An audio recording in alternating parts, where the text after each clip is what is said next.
honestly cannot. You ever see how they fall? They fall like toddlers, you know? It's like they never fell in their life. They never put their hands out. It's horrific to watch. You can't hit them, right? So what are you telling me? You're telling me someone who never hit a woman is gonna come walking in, read that joke, you know, just be like, wait a minute.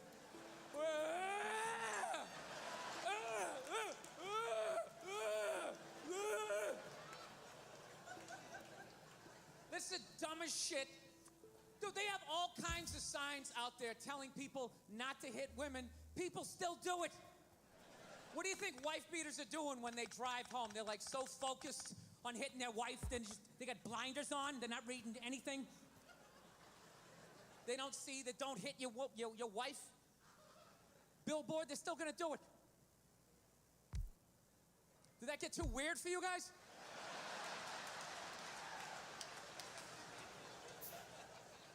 Did the church organs make that fucked up? Like I was up here? Make a pledge for Jesus and hit your women.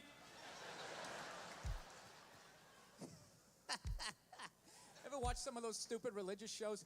That fucking Joel Osteen, you ever see that guy? Dude, that guy is so full of shit, he doesn't even open his eyes when he's talking. He's just like, take a pledge for Jesus.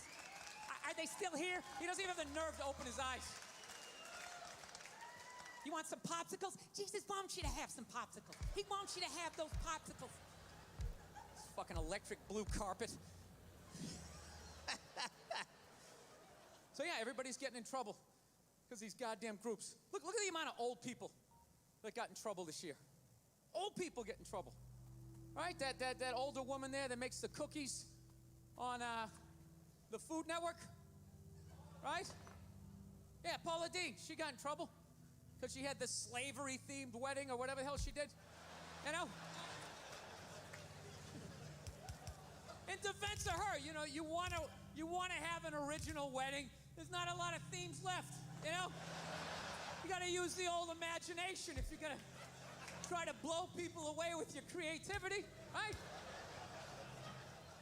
I'm actually going to have a Holocaust-themed pool party later on this summer. I am. Und everyone gets in the pool, yeah?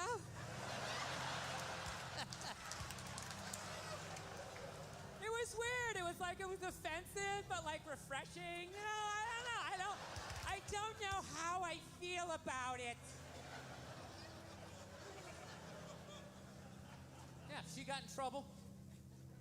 The old redneck on Duck Dynasty, that dude got in trouble. The owner of the Clippers got in trouble. And I'm not saying what these people did wasn't offensive. I'm not saying that shit. What pissed me off was at no point during all of these stories did anybody address their age. You know? They're fucking old. You know? What did you think they thought?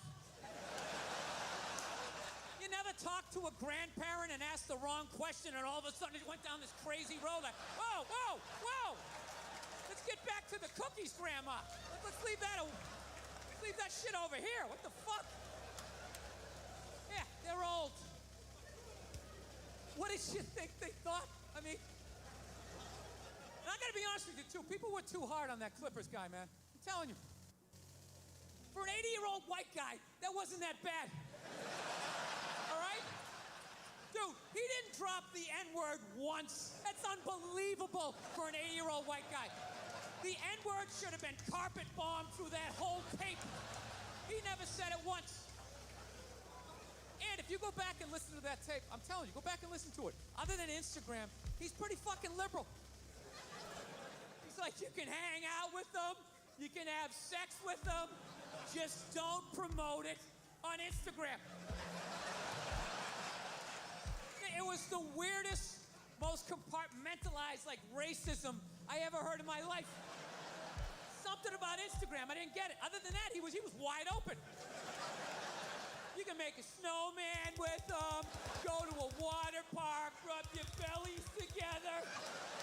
Just don't promote it on Instagram. Hey, what about Facebook? I don't give a fuck about Facebook. Keep it off of Instagram. Yeah. Dude, you understand? The guy's 80 years old. Do the math. This dude was born in 1934. That's 13 years before Jackie Robinson broke the color barrier. First 12 and a half years of this guy's life, he watched all-white baseball, and it was fine. First 12 and a half years. Up next, Whitey Willoughby.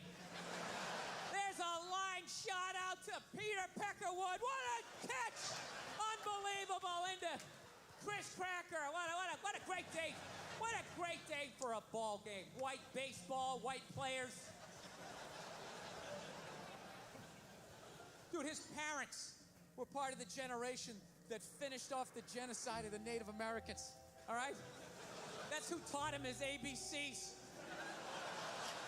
You know? A, B, C, D, E. Hey, get that savage off my property!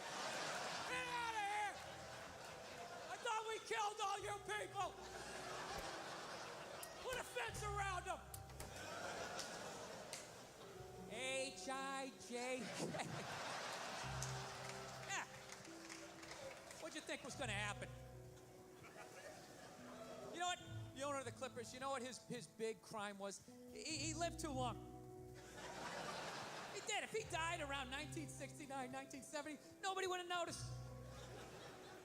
Dude, look at Walt Disney. Walt Disney was a known anti-Semite. But he died in the early 70s. Nobody gives a shit. Look at him. He's got a castle, a bunch of mice running around. Nobody cares. This guy kept living. I'm telling you, you can live too long. You can live too long. I'm telling you, you wear out your welcome.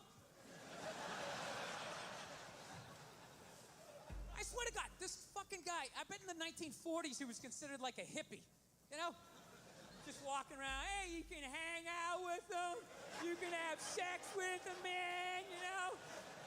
His dad's getting all pissed off. Let me tell you something, see? You stay with your own. Hey, you stay with your own. That's true, though. Life can pass you by. It happens. You know, you just keep living and living and living. You know what it is? I think you got like 25, 30 years to absorb as much as you can. And then that's it. That's all you know. Because right around then, you get married. And it's over. Right? You have a couple of kids. You're sucked in the bubble. You don't have time to pay attention to what's going on in the world. You're just stuck with these kids. It's shitting all over the place. Don't be a serial killer. Don't touch that. You're just stuck in that. You have 3, 4 kids. That is a 25-year sentence. Trying to get them all through college. Society just keeps fucking going. You get the last one through college, you step back out of the bubble, just... You don't know what happened. You're not even paying attention. You go back to your old record collection. Right?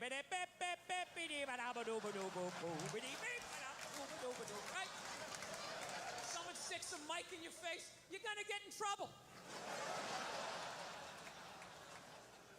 Yeah. It's one of the sad things about life. You get old and it passes you by. I feel it passing me by. I'm 46 years old. I don't even have kids, but I can't keep up anymore. Like I had a college kid coming up, and I was like, man, I gotta figure out what these kids are into, man. I was 24 when a senior was born. I gotta figure out what these dudes are into. So I guess they were into like this like DJ music or some shit. So I'm like, all right, I'll watch some of this. You know? So I have like a reference or two. I don't want to be that old comic coming to the gig being like, what's up with this Monica Lewinsky? Is this crazy? I mean, this Y2K. I mean, is my stylist gonna work? I don't know. So I put this shit on. Dude, I lasted 90 seconds. 90 seconds. I was open-minded. All right, put it on. 90 seconds later, I'm like this old man. This isn't music. Now, when I was a kid, you dressed like a woman and you sung about the devil. Now that was music. And you had one ballad every album. Started off in black and white, and when the guitar solo came in, it went to color. That was music. Yeah. All of this shit's passing me by. I'll get in trouble later on in my life. Transgender athletes, I don't fucking understand that, you know? I understand it if, you want to switch around. I don't give a shit. But I'm a sports fan. That's a really new concept to me, that you can be a dude, right? ranked 80th in the fucking world. You have your dick cut off, you put on a sports bra, and now you're the #1 tennis player in the world just coming out there with your man shoulders. That doesn't seem fair. I might be wrong. I might just be an old guy. I have no idea. But I'm hearing rumors like some of them are getting into that MMA. You can't have that shit. Am I nuts? That is a dickless dude beating the shit out of a woman. Jesus Christ. He might as well hit her with his discarded dick like a flashlight. Hold still. No, it's grounded. Her grounded pound is incredible.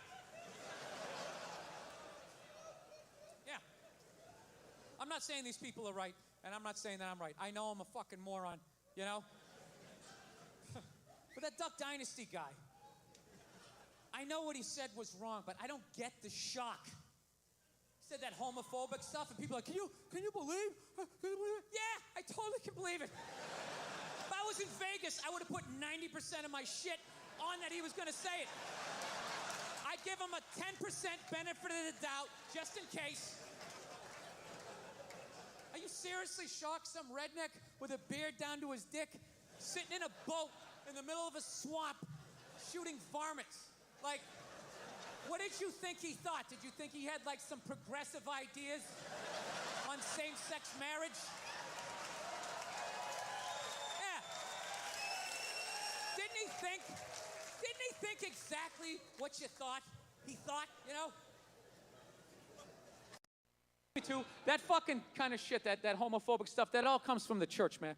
Doesn't that come from that shit? Well, there's something in there. I never read the book, all right? I tried to.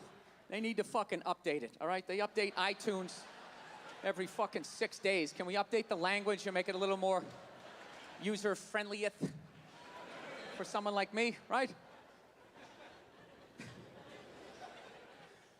No, that's where he gets all those fucking ideas. That Duck Dynasty guy, it's not his fault that he went to, he went to Sunday school in like 1949, you know? I think all of that shit comes from the church. They just fucking brainwash you. You know? Don't clap, I don't read. Follow someone else. I'm telling you. They brainwash you. Come into the church, your brain's all empty, they just fill it up like a jelly donut. Just brainwash you. Say what we say when we say it. Say it again, then you can go home to your toys. All right, I'll say it. I'll say it again. Now can I go home to my toys? Right? And you repeat everything they say. The good, the bad, and the fucking horrific. They stick a star in your forehead. You're a big boy. You make people like me. You get on with your life. You go to college. You get a master's degree in English like this redneck dude had. He invents the new duck whistle, or whatever the hell you call it. Right? Yours goes, whack, whack. Mine goes, whack, a fucking whack. Dude makes $1 zillion bucks, gets his own TV show. He's loving life. And out of nowhere, here comes that same question 60 years later from Sunday school, and he stands up like the Manchurian Candidate. Jesus likes hookers and lepers, doesn't like the queers. And everybody freaks the fuck out. And he's like, oh, that's what they said, and they're all dead. Oh, where'd everybody go? I thought I was a good boy. And you're just this scared old man getting yelled at in a boat. I don't understand why a group like GLAAD, right? I always forget, it's gay, lesbian, whatever the fuck it stands for, all right? Why do they go after the old guy in the boat? Why don't they go after the people writing the book, all right? Go, hey, could you please teareth outeth, those coupleth of a pages, right? They're not gonna do that. That's the Vatican. They're their own city. They got a wall around their own city. They're brushing off cases of pedophilia like it's nothing. They're not taking their call. Oh, what happened? Really? Go fuck yourself. Click. They don't care. No, I learned a long time ago, like, I think it's, whatever you're into, but I don't know. I'm not into that religious stuff where, And this is why. I actually walked away from my religion. I had to be honest with myself. One, I didn't like going to church every week, you know. I just didn't. Part of it was I'm lazy. I don't like getting up on Sundays. And the other part was I already heard all the stories, okay? Heard it 3-4 times. The dude hasn't come back yet. You know, we're just sort of mulching over the same shit here. I got it, right? And then the other aspect was, you know, I actually I had to be honest with myself. I felt my religion made sense and everybody else's sounded stupid. I did. Look, I'm not talking about the basis of every religion. The basis of every religion makes sense. You know, the 10 Commandments, right? Don't kill anybody. Don't touch my wife. That's my bike, right? That all makes sense. Of which I think I've broken just about every commandment except for the 5th one. That's it. I haven't killed anybody yet, all right? But the murderous thoughts that I have sometimes, I think I could do it. Like when someone gets on a plane and they kick off their loafers and they're wearing those gold-toed like dress socks. They cross their feet at the ankles and they just start rubbing their feet together. Like I see the whole thing. See the whole thing. Wrapping that sock.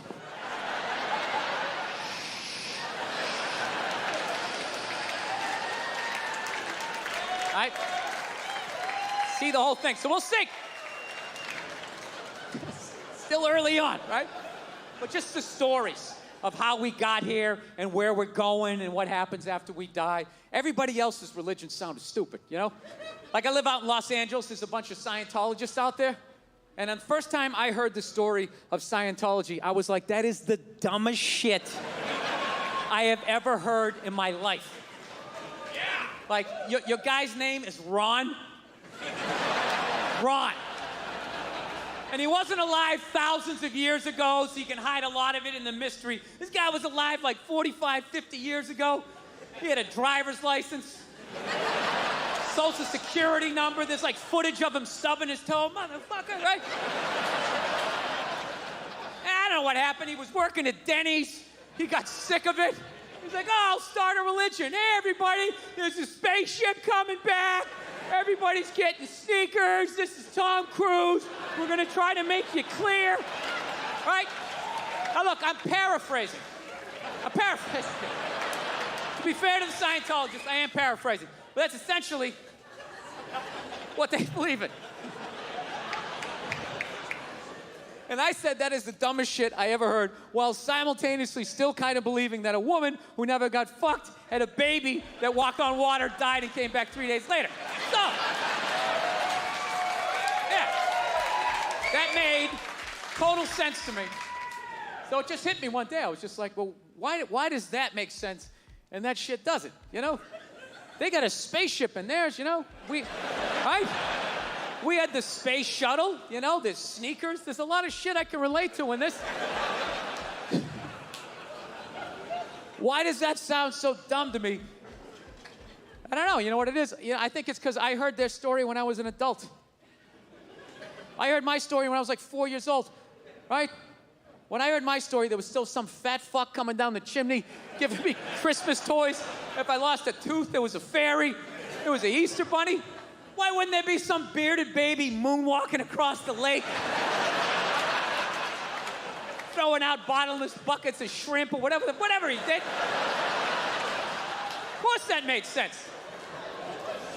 But what happened was, as I got older, all of that stuff started to fall, right? Like, son, there's no fat fuck. It's your mother and I. Your mom's the tooth fairy. Rabbits don't have eggs. Her tits are fake. The NBA's fixed. Bankers are cunts. Most of your dreams won't come true, right? And I was just like, wow, this is how the world is. And meanwhile, this shit was just floating, this 800-pound gorilla of this fucking story. And I just had to make a decision. What am I going to do? What am I going to do with this? Am I going to cling to it, be that person, you know? That's very offensive to me and other Christians and become that douche, right?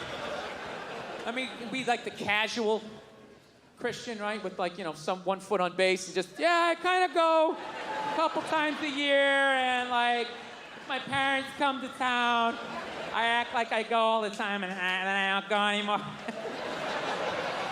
Or my last option, which was basically just let go of the shit, you know? Just let go. Just let go of it like that creepy moment in curling, you know? You know that moment where the shooter, whatever you call him, is just sliding with that rock, right? Just, let me do this right, just slide. And you think he's along for the ride, the two of them, they're a team, and all of a sudden, out of nowhere, he just goes fucking... And that rock just keeps going, and this dude just stops. That's what I did with my religion. I just let go of it. I didn't read a riot act to anybody. I just let go of it. And on the third day, he rose again in fulfillment of I just floated away.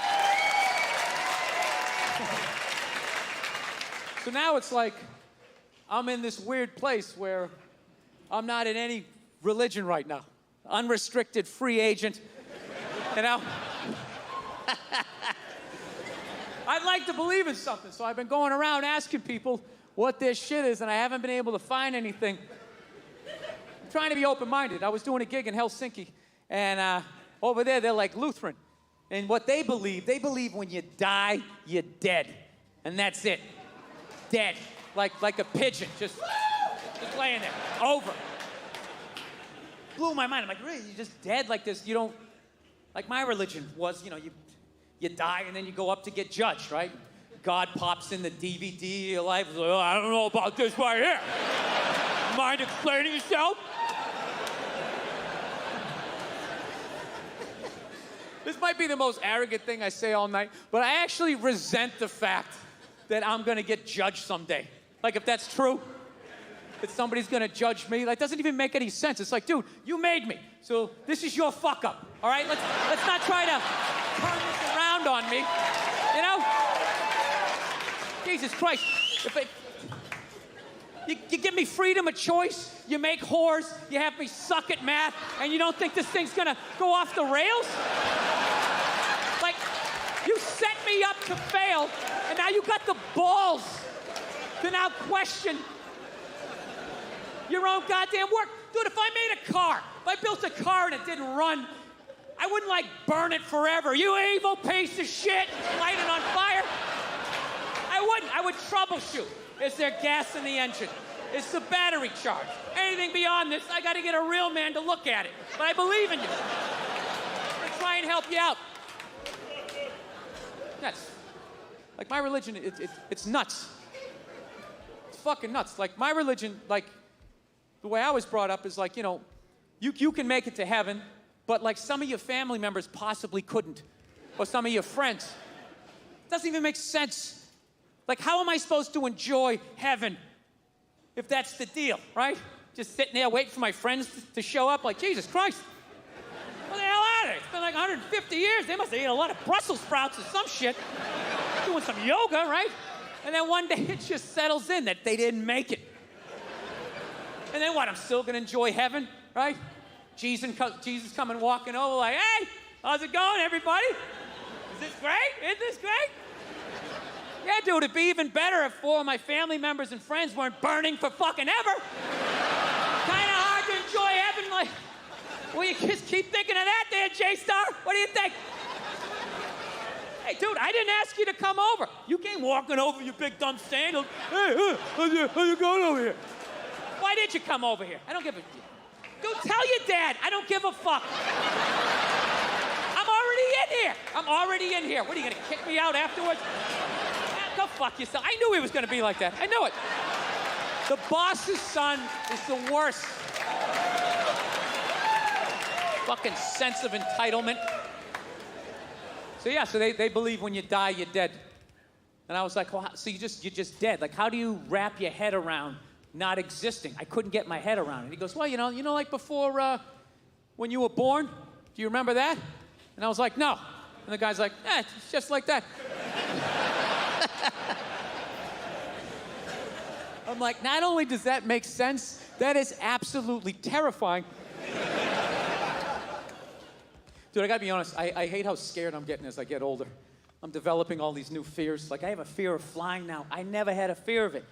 It's not straight across the board flying. I don't like small planes all of a sudden. I just don't like them. It has nothing to do with the plane. I believe in the planes, okay? I just don't believe in the pilots. Because you know why? I don't think the airline does either. Which is why that dude is flying that little plane. The airline was basically like, all right, we'll give you like 28 people. See how you do, you know? You fly them out, you land, you bring another 28 back. We'll let you do this for a while. You do this for a while, we don't get any complaints.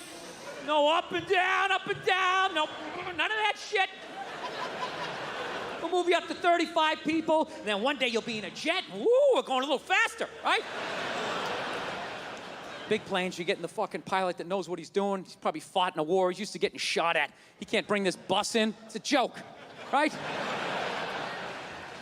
Bunch of people whining in the back. Hey, my headphones don't work. He doesn't give a fuck, right? He's up there sleeping. He's trying to make something happen. He's so goddamn bored. That's a stud up there, right? So one time I'm flying into Albany, New York, okay? A city that nobody really goes to. So I'm on a smaller plane. And everything's going great. All of a sudden, out of nowhere, we hit this turbulence. Just right? And it stops. And everybody looks around, like, laughing nervously, like, oh.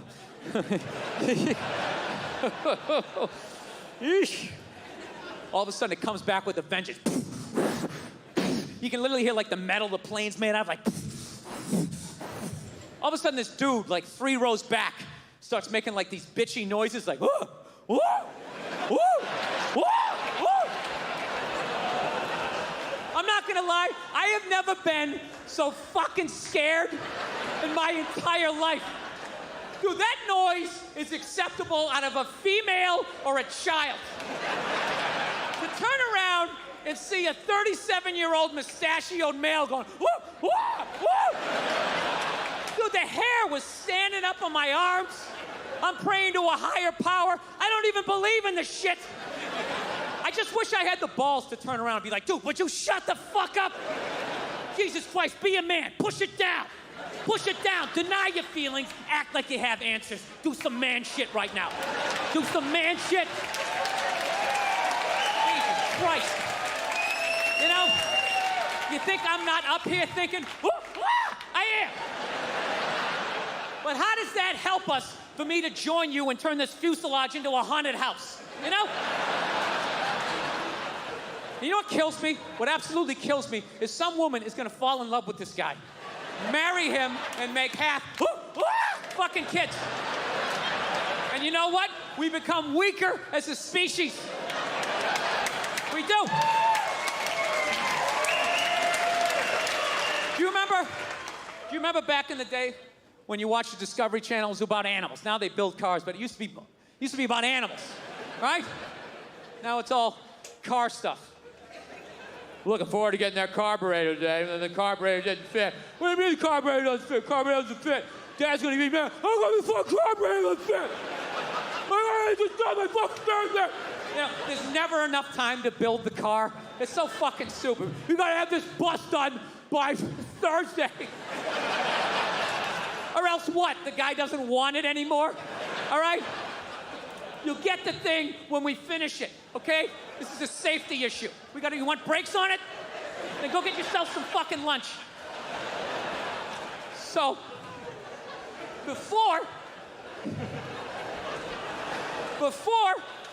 they used to just be animals.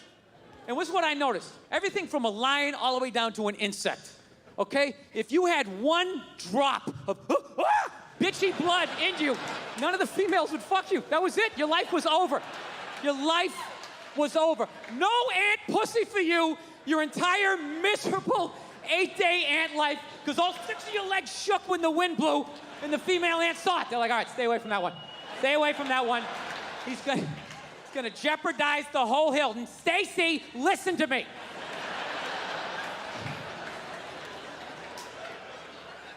Yeah. Human beings have empathy. Some woman will fall in love. Well, he's nice. He wears this sweater. He likes to bake. You know, He lets me finish my stories. Which is all great qualities, okay? But you gotta know, when you shack up with a guy like that, you're rolling the dice. You're rolling the dice that fucking axe murderer is gonna pick the next house over. Because God forbid he picks your goddamn house. This is the dude who has your back, who's gonna be screaming louder and higher than you when this guy comes through the fucking door. And you're gonna turn around and all you're gonna see is his cowardly feet going out the kitchen window. I don't know, man, that's risky. You know, reality, I'm being too hard on that guy, you know? Yeah, I am, because I was just as scared as he was, except I didn't scream out like he did. And that's simple. The simple reason was this dude, he was hugged too much as a child. Having people go, how was your day? What's wrong? And all of that shit, you know? That's why I came down here, man, I'm telling you. I came out here to tell you guys, you gotta stop hugging your children. You know? You are ruining this country. Now, you can hug your daughters. You gotta do that. You gotta do that. Hug those hooker shoes right out of them. Let them know that you're a good man and to find another man like you. You gotta do that. But your son, you can hug him a little bit, but every 3, 4, you gotta fucking knock him down, right? Come on, it didn't hurt. Get up.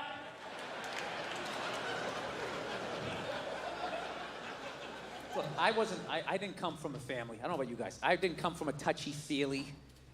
Call me when you get there. None of that shit. First time my mom hugged me, I think it was like once when I was little, and then when I moved out. That was it. And we only hugged because we knew we were supposed to. So we just tried to it was like 2 parking meters came to life. Like, we almost bumped heads. It was horrific. Fucking horrific. You know, to this day, sometimes I drive down the street and I think about that hug, and it's just it's so awful, I have to shout the memory out of my head. I'll just be driving down the street, just be like, ah! Ah! Anybody else like that? You ever have to shout stuff out of your head? There's something about me, all my regret comes up when I'm in the shower. I don't know what it is. I think because I'm in the shower and I have time to think. And I'll just think of shit I did in 3rd grade where I just made an ass of myself, and I just will be in the shower just being like, ah! Ah! And my wife's always just like, is everything okay in there? And I'll just be like, yeah, just accidentally turn on the hot water. Turn it on too much. Every day?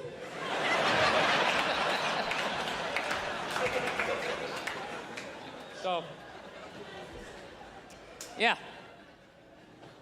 I actually asked my mother one time when I finally got out in the world and I saw how other families interacted. I finally asked her one day, I was like, how come we never did the hugging thing? You know what I mean? How come we didn't do that stuff? She's like, well, I wanted to hug you kids when you were little, but I was afraid it was going to make you gay. And I was like, you were afraid? You were afraid? And then she goes, well, it was your father. That's what it was. Protecting him like I always do. He was afraid. He said, you don't know how to raise boys. And if you hug them, that's what's going to happen. So in a marriage, there's compromises. So. Yeah. So she basically never hugged us because my dad said if she did, it was going to make us gay. And I got to tell you, that was a great thing that my dad did for me. Let me finish before you start blogging, okay? And I end up on a split screen on Good Morning Atlanta, you know? Comedy, can it go too far? Last night at the Tabernacle. Sitting there next to some fucking Cheeto-eating blogger. So, yeah, this is the deal. I'm gonna defend my dad here because this is basically what happens when you have a kid. As far as I know, I don't have any kids, but as far as I would think, if you have a fucking kid, what do you want to do? You want to improve on your childhood, okay? You want to keep the shit that your parents did that worked, and then you want to get rid of the stuff that didn't work. So that was my dad. As fucked up as that was his improvement on his childhood.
that he never talks about, the way a veteran doesn't talk about going to war, you know? So I figure if that was his improvement on his childhood just must have been something like, don't change his shitty diaper. Let him figure it out for himself. Get out in the rain, you shitty baby. Hey, let me handle this, lady. Why are you still standing here, you shit toddler? So, he took it from that and knocked it down to, don't hug him, it's gonna make him gay, right? And then maybe someday I have a kid, I'll whittle it down to like, hey, he's not taking drama class, all right? He's not taking drama class because I said so, lady! Let me handle it! I won't fix everything. Yeah, and that's not a homophobic thing either, that I wouldn't send my hypothetical son to drama class, okay? It isn't. I'd let my hypothetical daughter take a drama class, okay? My son can't fucking do any of that shit unless I'm sending him to one of those fame high schools, you know, where everybody's doing it. One of those creative schools. You go to the cafeteria, everybody's like, cottage cheese, what is it made of, right? Like, then he can do all he wants. Then he can do all the fuck he wants. But there's no way I'm letting him do that at a public school with those goddamn animals. He's gonna get the shit kicked out of him. He's gonna come home with his underwear up his ass, and then I have to be the adult and go down to the principal and be like, oh, there's some sort of tomfoolery going on around here. I don't want to do that. I want to find the fucking 8-year-old, what is he, this tall? I want to find the kid that did it to my kid, tip him upside down into some sand or a puddle, anywhere where oxygen is going to be an issue, right? And just leave him there. Right? And you wait till that one leg just starts shaking so you know he's down to his last breath. And then you turn him upside down, you're upside right, and you grab him by his throat, and you just say something horrific. You ever do that again, I'm gonna beat your mother to death with the family dog. Right? Over. So, yeah, a lot in my life has changed since I last came through here to Atlanta. Yeah, I got married. That's the big thing. Yes, I did. Very happy about that. I'm very happy with that because it was starting to get weird, you know? It's like 45 years old. Oh, my girlfriend. Yeah, we're gonna go out and get some pop, you know? Going to parties, it was just weird. Because I hang out with people my age, you know, and they all got married, they all had kids, and I just couldn't contribute when people were standing around talking about marriages and kids, you know? I felt like a little kid. They're sitting there going like, oh, the superintendent of the mayoral candidate will be bi-coastal, bipartisan with the Middle Eastern crisis. And it's an advanced learning program. The deadline's May 11th. We have to stop the bullying with the superintendent of the mayoral candidate. And a conversation would come around to me. I felt like I was like 8 years old. I'd just be like, did anybody see the YouTube video where the raccoon stole the cat's food and the cat was scratching him and the raccoon didn't care. He just came in like this, like George Foreman. And then he reached out, he had hands. All of a sudden he had hands. I didn't know they had hands. He scooped it up and he ran away on paws. Do you guys know they had hands? Yeah. So now I'm married. So the next move is you're supposed to have a kid, which I would love to do, but I'm 46 years old. I'm just thinking it's too fucking late, you know? Come on, man. I'm gonna have a kid. I'm gonna die of natural causes when the kid's in 5th grade, right? Throwing him a frisbee. We used to use these in the 70s. Do a face plant. My kid's standing there. Mom, Dad's sleeping again. Yeah, I feel hopelessly behind. All my friends have kids. Most of my friends who have kids are cool. But I got a couple of those who think now that they have a kid, like that I don't understand anything anymore. You know those people? Most basic shit. Hey, man, it's kind of cold out today. Oh, dude, you don't understand. You don't understand cold. So you got a 2-year-old with a mitten up his ass, and you're trying to get chocolate up the other one's face. It's like, all right, I get it. You have a more complex life, but I still understand being cold, teeth chattering. Kind of lets me know, right? Mine just turned 6. Mine just turned 7. I just feel hopelessly behind. You know? So what I'm actually thinking of doing, I'm thinking about adopting. You know? Yeah. Absolutely. Recycle. You know? Yeah, think globally, act locally. Everything doesn't have to be brand new, you know? It's like when you redo your kitchen. You got custom up top, you got IKEA down the bottom, right? I'd love to adopt. It's a great thing to do. But if I do it, I'm not telling any of my friends. I'm just going to show up with the kid one day just to piss him off, right? Mine just turned 6. Mine just turned 7. I'd love to just show up with an 8-year-old like dominoes. Yeah. Now I get to tell you what you don't understand. 7-year-old, where do they turn 8? 8 is such a funny age. Terrible, too. Try the instant 8s when just, bam, they're just there like... all their issues. Dude, I should do it, though. I should adopt. I think it's a great thing to do. And I already know what I want to get. I do. I want to get like an 07, 08. Always garage. Good dentition. You know what I would love to do? I'd love to rescue some kid that works in a sweatshop. Wouldn't that be amazing? Like, find the kid that made this shirt. You show up at the factory like, hey, huh? Hey, bring it in.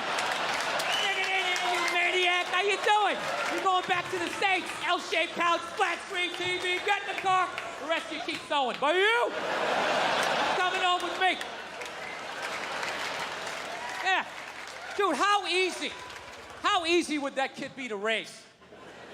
Right? After the hell he's been through, all I gotta do is let him sit down. I am immediately the greatest human being this kid has ever met. Just bring him on. Yeah, Dad, have a seat. He'd be like, I get to sit down? Yeah, lay down on the couch. He'd be like, it's like a cloud. It's like a cloud. And I'll get him a bowl of Fritos, put on cricket or soccer, one of those sweatshop sports. I don't know. Kid would love me. So that's my first draft pick, all right? Coming out of the gate with that. In the second round, I'd probably get like an 05 boy soldier, you know? Yeah, sure up the offensive line. You gotta protect the blind side. Yeah, that's how fucked up the world is. There's little boys out there fighting in wars. So that's a twofer. I can drag him out of that hell, give him something of what's left of his childhood, and, God forbid, if the dollar ever collapses, right? Shit goes south, zombies take over, I got backup, you know? Everybody thinks I'm gonna be the problem. Meanwhile, I got this sawed-off Chuck Norris standing next to me, 170 kills, confirmed fucking kills. They're not stories. They make a flamethrower out of like a vacuum cleaner and a toaster. You can't coach that, right? I gotta be honest with you, though. I feel like I'd have to go easier on the discipline with the boy soldier, you know? I might be nuts, but I feel like I could come down on the sweatshop kid, all right? I said, get in there and clean up your goddamn room. I'm getting sick of this shit. Goes for you, too, if you want. But you! You've been out of line all day, mister. Don't even start that shit. Don't even start that shit. You say that every time. Yes, you do. Mm-hmm. Every fucking time you say that, you know the answer. Now, you want me to say it again? Fine, I'll break it down to you, okay? You know what? You know why it is? You know why? You want to know why? Because you sew. All right? Yeah. Yeah, dude, you sew. Dude, he's fucking killed people. You understand that? No, he doesn't. He doesn't have to make his bed, too. No, he doesn't. Because he doesn't sleep in the bed. He's out in the bushes all night talking to himself. Freaking me the fuck out. All right? Oh, fuck you. Fuck you. He scares me, too. He scares me, too. Don't even start that shit. You wanted a big brother, and I got you one. Don't even start that shit. All right? All right, you're right. Okay, stop crying, okay? Shouldn't have yelled at you. Okay, I just thought I could fucking, bring him in, give him a couple of Pop-Tarts. I figured he'd chill out. Fucking sitting there looking through his eyebrows, doing that Full Metal Jacket shit, Nah, you can't give him back. It doesn't work that way. Oh, hey, there he is! There he is! What's up, buddy? What's going on? Yeah, we were just talking about you, just You're just doing like a little surprise thing. You feeling all right? You feeling all right? You're not looking through those eyebrows, huh? Everything okay? So, I figure, I don't know if I'll do it. Maybe I'm too selfish. I have no ideas. Dude, I'm all over the fucking map. Do you know what I want to do right now? I actually want to learn how to fly a helicopter, man. I do. That's my latest thing. Oh, you know why it is? It's because I live in Los Angeles. Yeah, and it's an absolute clusterfuck. When you go into land in that city, just look out the window and just look at the complete lack of planning. There's not even zoning laws. They'll build like a skyscraper next to a house, next to a gun range, and then there's like a fucking daycare center, right? The city doesn't even work, even when everything else works. So God forbid the dollar collapses or some crazy shit happens. Where are you gonna go in a city like that? So you guys are all right out here in Atlanta, you know? You're all right. I don't know, maybe in Atlanta might be crazy. You're on the outskirts, you're fine. You're fine. You don't live in a desert. You slam your face in a bird bath. You're cool, right? Drink that water for a good 30 days. LA, there's nowhere to go. That's why I love the helicopter. Dude, the helicopter is the ultimate fuck this, I'm out vehicle. All you gotta do is assess the situation. Zombie coming up the street, fuck this. This looks safe. You just land. You can sit there hovering. Just sit there in a hover, watching everybody getting killed. Sitting up there eating cheese and crackers with the red stick, you know? Yeah, so I told my wife I want to fly a helicopter, and she's just like, yeah, no. Which I know that came from a place of love, but it still kind of annoyed me, right? Just that she said that shit, like then I was just gonna be like, oh, all right. Thought I was gonna get to do that, but you said no, so there goes that. Hey, what other dreams aren't I gonna get to achieve? You're like, do you already know, or do you wait for me to ask? Yeah. I'm still gonna do it. I'm just not gonna tell her. I'm just gonna go out and do it, pass the goddamn class, and when I get my license, I'm not gonna tell her. I'm just gonna go out and I'm gonna buy a white silk scarf, and I'm just gonna hang it by a nail in the living room. She's just gonna be like, what is that? What is that for? What is that? What does that mean? Yeah, someday you'll see. Someday you'll see. The shit hits the fan, and you're freaking the fuck out, and I'm taking branches off some unforeseen helicopter. What is that? Shut the fuck up and get in! Throwing my scarf on. Right? Now, you guys think I'm bullshitting. I'm not. I'm serious. I'm 100% in on this. And ever since I got into it, I'm seeing helicopters everywhere. I never realized how many helicopters there were. Driving down the street like Henry Hill, looking up at them, you know? Doing key bumps and shit. They're after me. Swear to God. I'm seeing stories about them. It's just like that old advertising anecdote, you know, when someone's like, I never realized how many commercials there were out there until I needed a mattress. And then all of a sudden, they were all over the place. And then I bought a mattress, and then it all went away. It's the same shit. I saw this story down in Orange County, right? Down in Orange County, California, this guy gave helicopter tours for 30 years. 30 years without incident. Hands the business off to his son. The American dream. I built it up for 30 years. Here you go, son. Make the family and the family name proud. All right, Dad, I love you. Right? This poor kid, 5 days in. He's supposed to give a tour to a couple. Only the dude shows up. The kid thought it was weird, but he's like, I need the money. I got to give him a tour, right? So he takes this guy up. 10 minutes into the tour, the dude fucking jumped out. Yeah. 5 days in.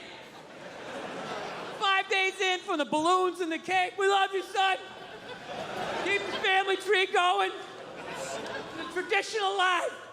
5 fucking days later, this kid, he probably barely had the speech down. Just sitting there flying the helicopter. All right, if you look out the left side of the aircraft, that's Orange County. There's over 27 miles of beaches. Put your seatbelt back on. 27 miles of beaches. Was established as a county in 1903. Sir, please don't open the door. Sir, what are you doing? Sir, no, don't! Don't! Stop! No! No! What the fuck? What the fuck? Oh my God! Oh my God!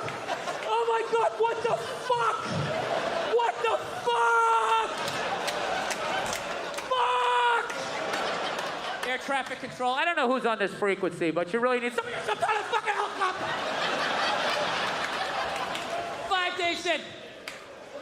So I read further into the story. Turns out the guy who jumped out, he was 61 years old, terminally ill. He was in pain every day. They couldn't figure out what was wrong with him, and he had had enough. At that point, that guy immediately became a hero in my world, right? You know what I love about him? Not only did he make the decision, he didn't go out like some pussy, right? Handful of pills, watching a romantic comedy, wrapped in an Afghan that Nana made. Fuck that. This guy went out like a man. Take me up in a chopper, I'm looking at the land I love, and then I'm jumping out like a superhero. I loved it. Yeah. This guy should have been wearing a fucking cape. I can't imagine how elated he must have been on that helicopter ride up after finally, just taking back control of his life. Like, fuck you, disease, I decide. Ripping tubes out, gets a burger, shotguns a beer, take me up in the chopper. He probably had his fucking foot on the dashboard. He's not even listening to this guy giving the tour, right? Over 27 miles of beaches. Put your seatbelt back on. Established as a county in 1903. Sir, please don't try to open the door. No! Don't!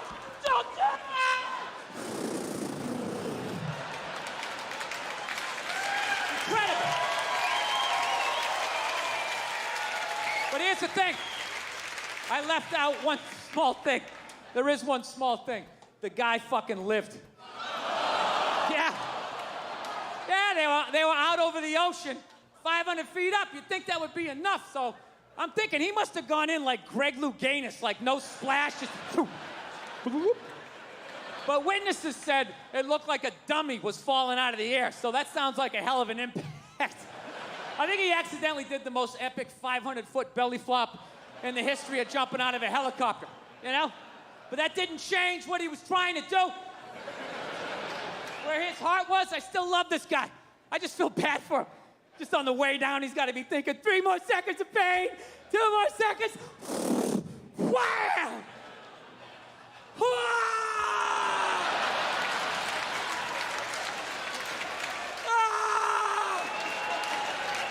Oh my God, this is worse! This is way worse! It has a happy ending, though.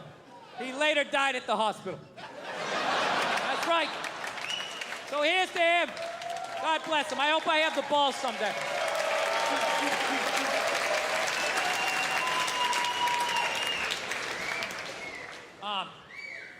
So, where do you go from there? Well, as I mentioned last time I came through town, I wanted to get a gun. I do. Yeah. But I finally given up on that. I gave up on that dream. My wife doesn't want me to get one, so. Yeah, she didn't want, dude, you gotta pick your fucking battles. I'm gonna learn how to fly a helicopter on the sly. I can't fucking have some 357 hanging around. I'm doing whatever I want, all right? When I say go, eat it, right? Can't be that person. No, it bums me out, because all I wanted to do was just I just want to get a 22. That's all I wanted. Perfect gun for home protection. 22 caliber. You laughing at that, sir? That's not enough? I don't know. I'm down south. What do you think? That's not enough, right? You want your shotgun, right? 44. You guys are out of your minds. You're out of your fucking minds. Let me ask you, all you gun guys, right, who are gonna make fun if I had a 22? What's with your 22, that little queer gun? Do you keep it between your buttocks? Is that the holster? Is that what you do with your gay little gun? Yeah, you need a big gun. All you fucking guys. Let me ask you this, all you guys with your guns. Have you ever shot the fucking thing without earplugs? You ever done that? Or you like most people, you take it down to the gun range, you put your earplugs in, put your headset on, take it out of the briefcase. You got your little yellow tinted fucking glasses, right? You look at your spread or whatever, and then you put it back in there, right? You ever shot that thing without fucking earplugs? Because that's what's gonna happen when that intruder comes in. You're not gonna have time to be, hang on a second, let me just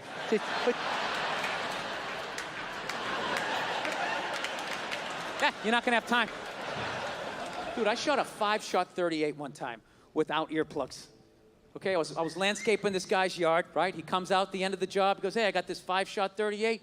You wanna go down the street, you know, there's a burned out car, maybe we take a couple shots or whatever, you know? You know what's funny? Every other state is fucking dying laughing at this point in the joke because it's so goddamn ridiculous until I get down to the South. And you guys just sit here staring at me like, all right, so, you know, so what happened? You know, pretty standard. I mean, I thought this was going to be a comedy show. I mean, what you're reading from your journal? I don't understand what the, it's not a real compelling story. I'm mowing a fucking lawn and a stranger comes out with a weapon and says, let's shoot it at a burned out car. Okay? Jesus Christ, can we agree on that? So I'm like, all right, let's do it. Fuck it. So I go down there. Never shot a gun before. I bring the gun up. I point it at the car. I pull the trigger. I saw the muzzle flash. I felt the kick. I never heard the gun. I pulled the trigger. All I just heard was,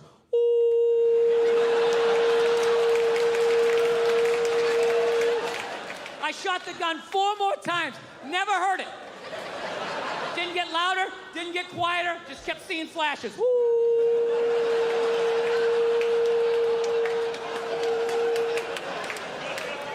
All right? So let's take one of your fucking guns, all right?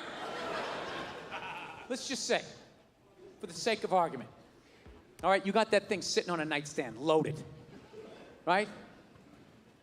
For God's sakes, tell me you have it there. Don't be one of these people that has, like, the gun here and the bullets there. You got the thing fucking loaded, ready to go. 3, 4 o'clock in the morning. This is when the psycho's coming in, too, right? That's when they come in. 3, 4 o'clock in the morning.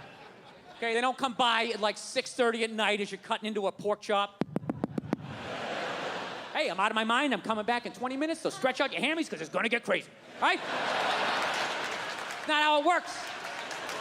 They wait till you're dead asleep, 3, 4 o'clock in the morning, right before REM sleep is kicking in. So let's just say, for the sake of argument, all you gun guys, you got your thing loaded, right? Your piece, right? Right there, loaded for bear. You're lying there, you know, same scenario, right? One leg under the covers, one without, shirt. 4 o'clock in the morning, you just...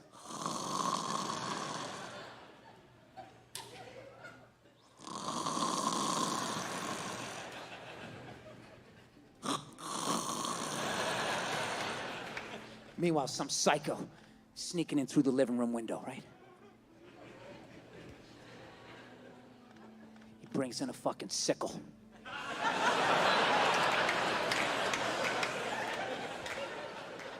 And he's just listening. Listens all the way down that hall, and he just hears...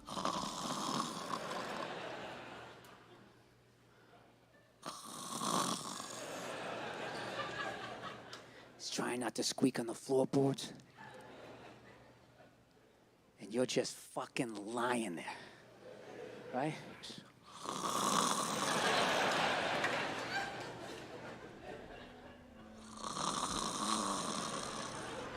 All of a sudden, that little dog on the floor is just like... What's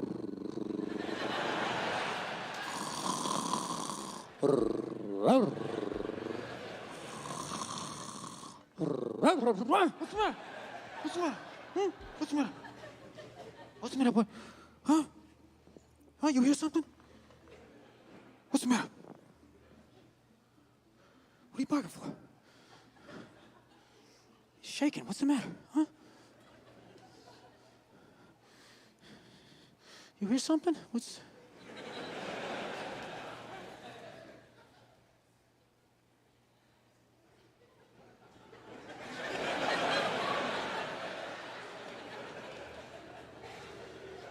Come on, man, quit fucking around. I gotta go to work tomorrow. All of a sudden, boom, that door flies open. You just see this shadowy figure. You pick up that gun, blow! Ooh, and you fucking miss. You miss. You can't see, now you can't hear. That's 2 out of 5 senses. What are you gonna taste him as he comes around the bed? You're still gonna be shooting over here. Meanwhile, you see like this strobe-like psycho coming around the fucking bed. Takes off your head. If you had the 22, you could still hear. Your ears would be ringing, but you could hear that fucker coming across, and you could shoot at him, and he would leave. He would leave. You guys just won't get off the fact that it's a fucking 22. You're like psychotic with this shit. All right. No. I will extend an olive branch to you people, okay? I get it. It's that a 22 is basically a roided up BB gun. I got it, okay? I understand that if you actually want to kill somebody, you have to basically have the gun up to somebody's head and be throwing a jab as you pull the trigger. I understand that, okay? But I maintain, I don't care who the fuck the toughest person is in this house, okay? I could defend my house with a BB gun. I don't give a fuck how tough you are. I don't care. If I started shooting at you with a BB gun, at the very least, you have to go back outside and regroup. That's a fact. That is a fact. If I caught you in your elbow, that might be the end of your night. Like, I'm coming back. I'm coming back. I've been trying to get along with my wife better, you know. Been trying to dial down the douchebaggery in my relationship. I'm not turning out the pilot light, though. All right? I'm keeping some fight in me. I'm not going to be that henpeck guy.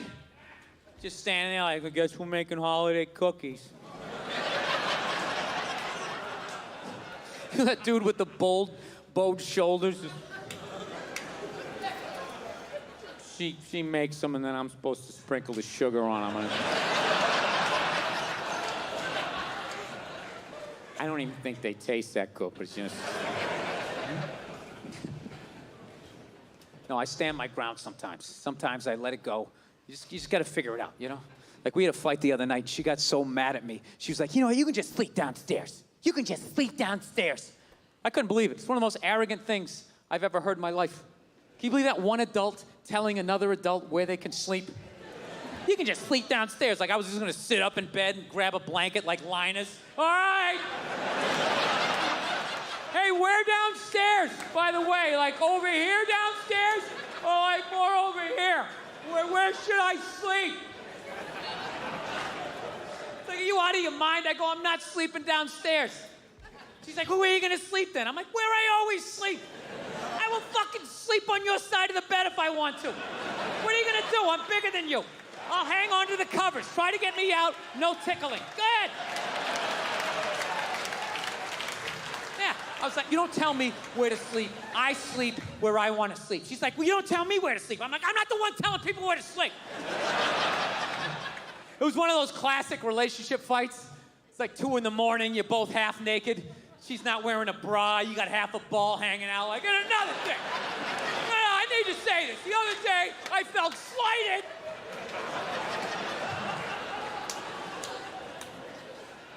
Yeah, it's fucking unreal. But what kills me is that there's actually guys out there that will actually listen to that shit. Yeah, you talk to them, they'll be, hey, how's it been going? Oh, you know, been rough last couple of nights downstairs on the couch. You know how that is, right? No. I don't understand. Yeah, how did you get yourself into that situation? Like, what are you afraid of? What is she gonna do if you say no? What is she gonna fucking choke slam you onto the kitchen table? Look, I understand if you're dating some woman and she does that UFC, MMA shit, then you gotta sleep what she says to sleep. You got to. She's gonna come at you, well, let's get you in an armbar. All right, tapping out. Or even worse, she chokes you out. You wake up on the couch like 11 minutes later, like... Just grab your jacket off the back of the couch. I fucking hate when she does this. It's like it's not even fair. Have a debate like a normal person. All right, I'm gonna talk somebody down from a ledge here. Someone who's actually been sleeping on the couch, okay? So there's the first fear, out the window, okay? She can't physically dominate you, so that's gone. What's the next fear? She's gonna cut off the sex. Yeah, rub one out, neutralized. It's the most empty threat there is. Do it right in front of her. Join me. Yeah. I've never understood that threat. That's like somebody putting a chain around your refrigerator, but you got a sandwich in your pocket, right? A never-ending sandwich. Like some biblical shit, like Jesus with the fucking bread or whatever, right? So now, what's the last thing she can do? What can she do now? Be moody? You can't handle that? You know, walk by the TV without looking at you? Only make herself something yummy out in the kitchen? Who gives a fuck? Dude, my wife does that. I just sit there, I just start commentating. Oh, here she comes again, walking by the TV. She really must be mad. She's never body slammed me once, ever. I'm not saying to be a dick, all right? I'm just saying, you gotta keep them honest. Every once in a while, you gotta have a little pushback. Yeah. The rest of the shit, I'm learning that about women. You just kind of fucking, you want to keep them calm. Keep them calm, like a rescue dog, right? Just, everything's cool. Everything's cool, just, yeah, this is great. I'm having a great time, you know? Oh, no, your friends are awesome. Very interesting party. I am talking to people. I'm talking to people. I am having a good time here. That's what you do. You just do that enough. Then when you bark back, you got a little something. Like, here's an olive branch I've extended to her. Is basically, we fight a lot over television, so, I don't know. I've kind of come her way, she's come my way. She watches a little bit of sports. I occasionally will watch like a romantic comedy, which, I don't care. The nerd's gonna fuck the cheerleader. I'll watch it, right? I don't mind them. It's an uplifting story. I just don't like the love scenes in romantic comedies. They creep me out. They're just so fucking nice. It's like missionary style. There's candles. That stupid saxophone music. It always goes down. Like the saxophone implies the penetration, right? Because they can't show it. They gotta make her this one-dimensional, this little angel. They ignore the other 90% of her sexuality. No hair pulling, no ass slapping, none of that shit. None of that taboo stuff of a woman's sexuality that's never brought up. That whole hold me down, but let me up, but hold me down. Choke me, but let me breathe, but kind of scare the shit out of me a little bit. I want to feel your power, but I want to be safe, but let me know if you really want it to. That whole 50 Shades of Rape, whatever the hell that is. Yeah. I don't even pretend to understand it. I remember the first time a woman wanted to get me to like choke her a little bit. I didn't even know what she was doing. I was just so psyched to be getting laid. I was just trying. And she just kept taking my hand and she kept putting it like right here. And then I didn't know what she was doing. I thought she was like testing my core strength or some shit. I was just like. And finally, I was just like, what are you doing? She's just like, I don't know, just kind of like, it's like squeeze a little bit. It's kind of like, squeeze it. Why don't you want to do it? It'll be fun. Why don't I want to do it? I don't think I want a passed out naked woman with my fingerprints all around her neck. Having the cops show up. Yeah, she's in there, officer. Damn this thing. It was her idea. I swear to God, it was her idea. Yeah, they always make it nice in those movies. Like the raciest thing they'll do is maybe every once in a while they kiss up against a wall. I guess women like walls. I didn't know that. There's a lot of up against the wall kissing. Oh my God, it's the wall. Oh my God. It's supporting me. Maybe he'll support me. It's a metaphor. I love it. Right? Yeah. I saw one the other night. They were doing that, and then out of nowhere, they started having sex up against the wall. And I'm like, finally, something a little bit more interesting, right? But they were doing it, standing up, facing each other, missionary style. Arguably, one of the most difficult positions there is.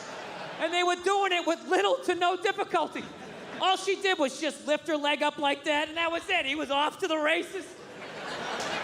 And I ruined the movie for my wife. I'm like, that is fucking bullshit. Bullshit.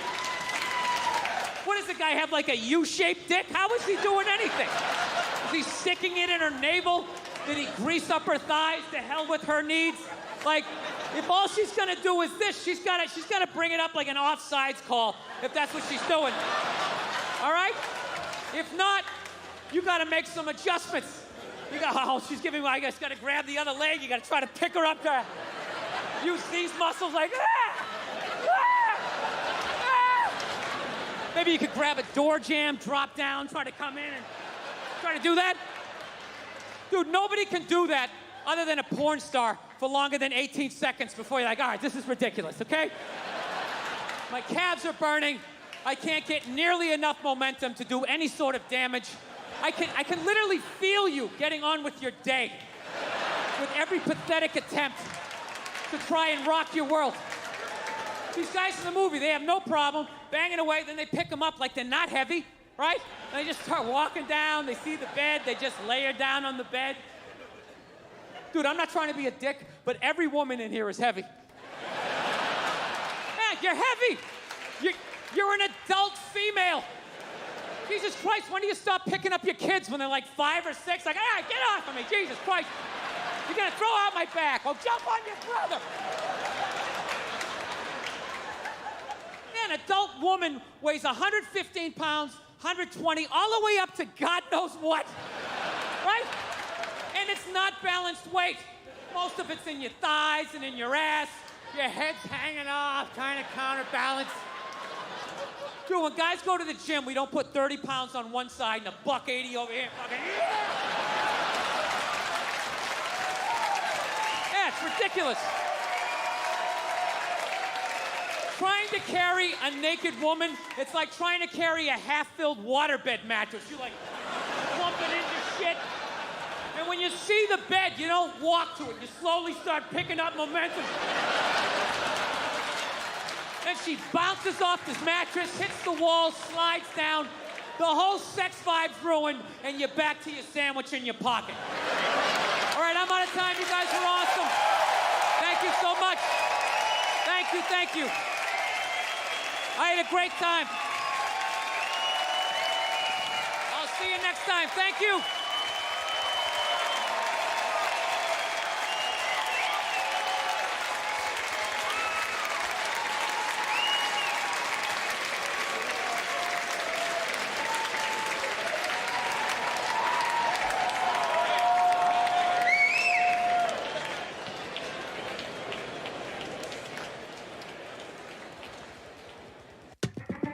Pandemic hit, all these people were all of a sudden interested in making money in the stock market.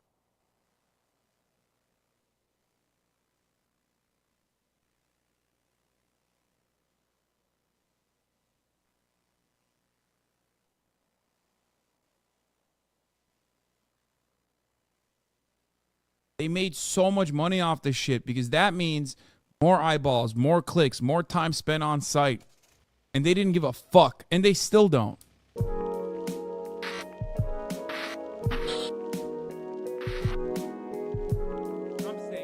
The whole world that 26 people died in his church when nobody died. He's a liar.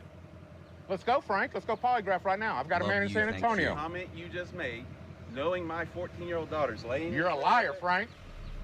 You're a filthy liar, Frank. You know? You're a demon, Frank. You should be able to provide the evidence more than anybody on this planet. This guy should be able to provide evidence of a death that happened at this church. We've had to learn to deal with these sick fuckers that are saying this stuff, that are out there claiming that we're not real people, claiming that we're actors. We don't give a shit what you say. We're not afraid. It's a horrible thing to think that 17 children got murdered, but it's even more disturbing to think that the government would do something like this and present it as a real event when There's it's a little bit of TOS here. A lot of today's hoaxers are mentally ill, and they think that what they see on the web and TV is just a reality show. And so if it's a reality show, then everything is staged and everyone is an actor. This isn't a fucking conspiracy. This is real life, and people are fucking dying.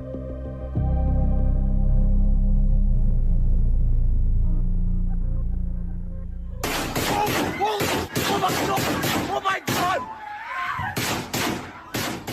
I got a text from Lauren that said, code red. They don't show anything, but goddamn, dude, that's a little brutal. Maybe a little trigger warning is due there. Holy fuck. You know what I mean? That's crazy. That is insane that they just like posted the footage of Marjorie Douglas. That's Active shooter. I love you, Mom. I was holding my like really close friend Sam Deitch's hand, and I remember something she just kept on saying over and over. I don't want to be another number. I don't want to be a number. We're gonna be another number. She knew that at least Parkland. 3 of her friends had died. She wouldn't know for the next 36 hours whether or not another one of her friends died who actually did. Knowing that as a big brother, you can't do anything about that, just made me so mad. I figured I would use my speech and debate skills and my journalism skills, I guess you could say, to go out and speak. And my parents didn't want me to go. I told David, don't go back over there. He disappeared a few minutes, he comes back, he's got the camera, gets on his bike, and I said, what are you doing? He goes, I'm going to get my story. And he took off. David Hogg, David Hogg, David Hogg, David Hogg. David Hogg is here with me now. When I first started doing interviews, I wasn't like nervous or anything, because I've done many interviews before with our own TV program, and I'd been doing that for the past like 4 years basically. And I was just pissed off. I wanted to make sure that something like this wouldn't happen again. My name is Tony Mead, and I am an independent journalist. How I'm related here is that this is in my backyard. Did people die? I don't know, but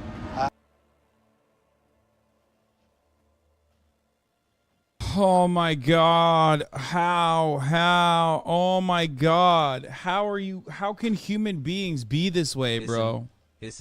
I mean, dude, guys, you want to know the most fucked up shit? This is an older video, so this didn't come out back then. I don't know if it'll feature it. But you want to know the truth of brain brokenness? You want to know the peak brain rot? Let me tell you. One of the fucking parents of the kids in school, one of the parents of the kids in school now believes that it was a fucking false flag. I joined a union recently, and it's the best thing I've ever done. A Parkland shooting survivor's dad found QAnon and is now convinced the massacre was a hoax and his son was a paid actor. This came out last year.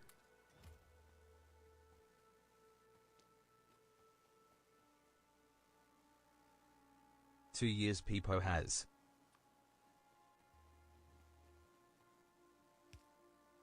What do you do with that? What do you do with that? The teen said his dad now believes that the deadly 2018 shooting was a false flag event. As flex. Yeah, Alt F4, dude. Alt F4 from society at that point. You know what I mean? Alt Tab.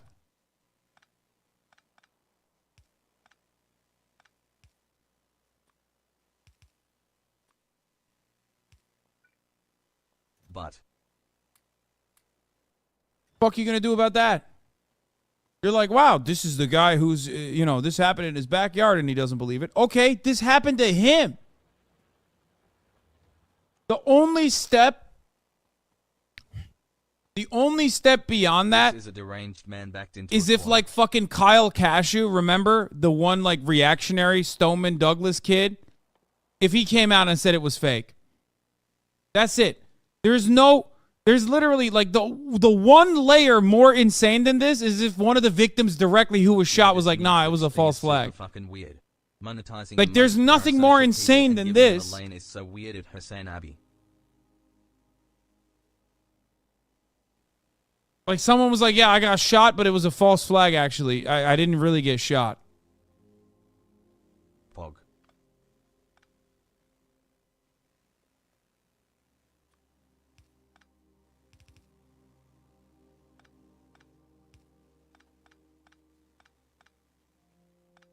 Or if the parent of an injured, killed student said it was fake. Brother, that happened! That's what I'm saying!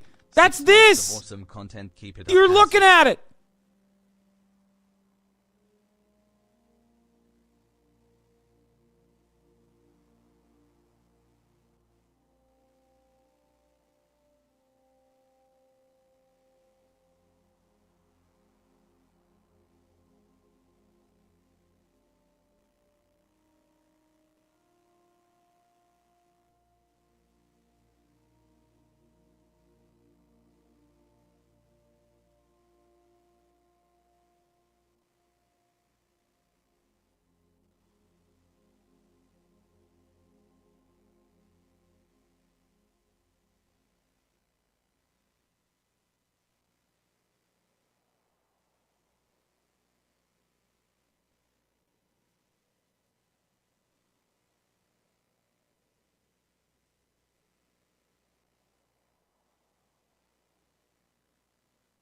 Yeah, how crazy is that, right? If a parent of a fucking victim that was killed in Parkland came out and said it was fake, well, that's right. That's what you're looking at. I know.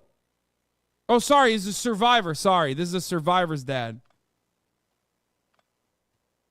Not someone who got shot. My apologies. Still, I mean, it's still insane, but I don't think that what happened here is a genuine calamity.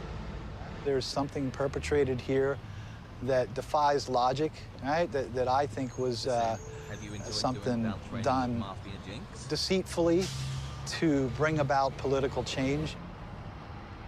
Because this event is so close to home and affected my friends personally, and it would be unfair of me to start talking about how, look closer at this, look closer at that.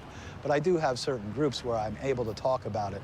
I have groups on Facebook of like-minded people like myself where we're able to discuss this, look at the anomalies, and share information. Thank God, man, you guys got a group of people to discuss this shit, you know, amongst yourselves. What the Got fuck? a sick new cable tech job and I'm able to resubscribe. Thanks for the content, Hass.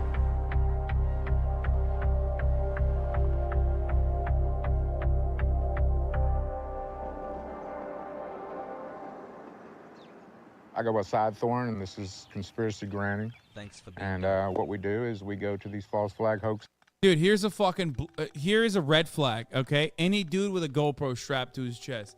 You see a motherfucker, a civilian with a body camera, know that you are about to have the most unhinged conversation, and it's probably going to appear on some fucking, like, Second Amendment auditor YouTube channel, okay? And we prove them wrong. This lady's called Conspiracy Grandma. Like, dude, what is happening? You're literally like, hey, what's up, guys? I'm insane psychopathic pedophile here, you know, and this is my YouTube channel. Like, what the fuck is that? You literally just, like, named it yourself. You named your fucking channel off of being a conspiracy grandma.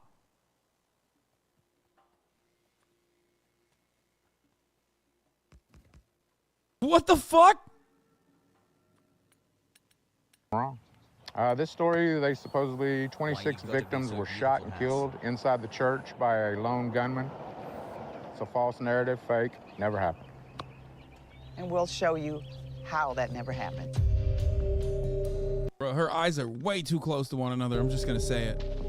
Well, what initially happened was that Devin Kelly, the shooter, came into the church property, fired through the walls, then went into the church and shot a whole lot of folks to where 26 passed away and there was 23 survivors. My daughter was in there. I lost Annabelle, and many of my very good friends was in there as well. We lived directly across the street from the church. I was changing my oil and I look over and I see a guy with a AR-15 in full Class 3 body armor shooting at the front of the church. And I've actually was shot at 3 times. It hit right there and it came across and it went through right here, and then it went through where I'm remodeling, it went through right here. You know, my son was right here. So he was within about 1.5 feet, 2 feet of my son's head. All right, guys, we just want to show everybody that there's no fixed bullet holes anywhere. No way was anything replaced. No bullet holes, no nothing. The issue with Sidethorn started about December 15th. There were several conspiracy theorists that had been coming around, not just him, and trying to deface the memorial, trying to harass people. This guy tried to say what we saw wasn't real, but the truth is that we weren't paid. We're not crisis actors. It happened. My sister, my nieces fucking died. There's no evidence. There is no... Dude, imagine fucking debating. Like, imagine debate lording a victim's family. Just like, you can't disprove it. No evidence showing... Like, at a certain point, you gotta take a deep breath and be like, okay, maybe I should fucking stop. Like, I'm a bad piece of shit person. Like, I should probably stop it. Nope. No point in time does that ever happen. That they are dead at all, that they even existed. What? I'm gonna have all those bodies exhumed. That means I'm gonna have them dug up. Do you understand? The fact that he calls the victims and harasses people who lost their daughters, their moms, their dads, their grandmothers, I just can't explain why any human being would be this way. People didn't get to see the dead bodies. Everything was tightly closed, and they cleaned up very, very fast because of how horrific it was. And I think that's what leads to people thinking it didn't happen. Attention, Sutherland Springs. We're offering a $100,000 reward for proof of death for any of these supposed victims. There have been a few people who've reached out and offered to show death certificates and birth certificates and stuff. I don't think he really wants proof, and I don't think he's going to give you $100,000 for it either. You will not threaten the truth. You will bow down to the truth. There's been more of these false flag operations. They're called psychological operations. They should show the bodies every time? Fuck no. These people look at the bodies and go, that's makeup. What are you, crazy? No, man. No amount of evidence is going to fucking allow these people to, like, recognize the truth. They're fucking brain dead. The only thing you can do is try to plug the dam, okay? There's too many holes already. You just got to try and plug the dam. You got to plug the dam. You got to plug the dam. Part of that is, unironically, suppressing the speech of fucking psychopathic people like Alex Jones. If they keep doing it. And it doesn't make sense for them to stop doing it because this is how they make money. There's nothing you can do about it. Have you never talked to people like this? I mean, maybe not people this unhinged, but like, you see how some of these motherfuckers are like when they're in the chat. They'll come in and they'll say something. I will disprove it immediately. They'll turn around and latch on to my counter and pick something from the counter or move the goalposts immediately. Or use my counter as a way to reconfirm their suspicions. This is just how it is. I experience a microcosm of this, but it's just how they operate. They're by the Department of Homeland Security, and they're being forefront by the FBI. That's who's controlling the narrative on these, and they're working with crisis actors. We were right there by the car, by the gas pump 3. And we heard the shots go off again, and that's when we saw that he was standing out there shooting at the building.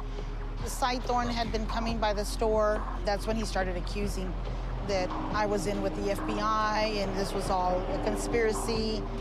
I asked him to please leave. And he said, no, you need to verify this story. And I said, no, sir, I'm not verifying anything because it's not true. And he kept on insisting. Exposed that this was a drill? Right. This is no damn drill. This was evil. How do you know if anybody was actually killed? Please do not bother me with this anymore. Okay. I lost my loved ones and I lost all my friends, and I witnessed this evil thing. And whatever conspiracy thing or whatever crap that is out there. You mean the truth? It's crap. It's not the truth. How do they make money? Often they just have intergenerational wealth, low cost of living, have a house that was like left down, like have a house that like someone gave them, you know what I mean, their parents or some shit. Small business owners. That's usually how it works. There's so many people like this, man. There's so many fucking people like this. A scripted play. That's exactly what every one of them are. They're scripted. It's not possible for them to prove a single one that we've looked at. Someone say you don't see these dudes in San Francisco. Too expensive. Montana Jax has been in this chat for like the past week complaining about San Francisco housing prices. And I respect it because like he's right. It's really bad. But every time, every issue doesn't have to turn into San Francisco and how expensive living is there, man. Let me pull the card up here. You'll see. You'll see what I mean. Where was it? Damn, this motherfucker writes a lot in the chat. Holy shit. Woo baby.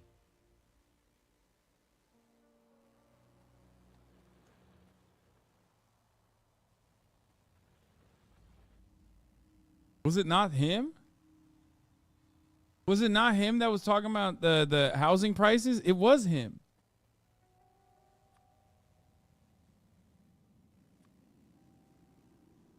Am I crazy?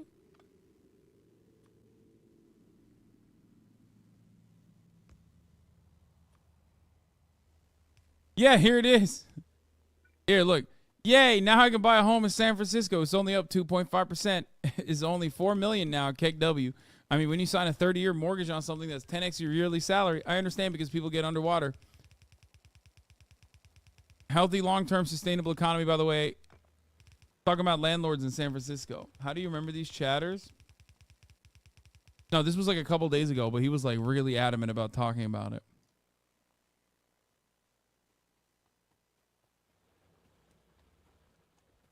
San Francisco housing market broke this man, which is understandable because it is very broken.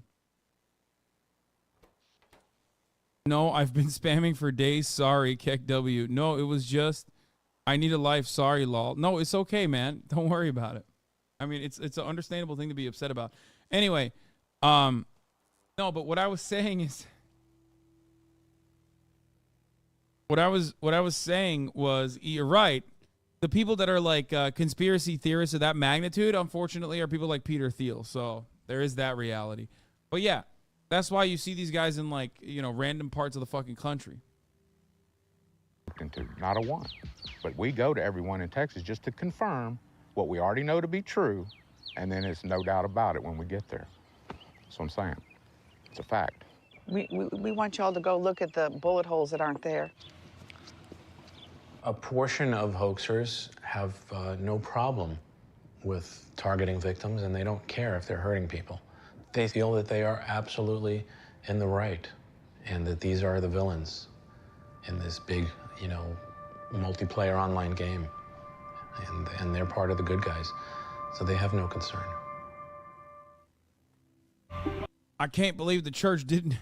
I can't believe the church fixed the bullet holes up instead of keeping them. It's fucked up. Must be a conspiracy. Must mean that no bullet holes ever existed to begin with.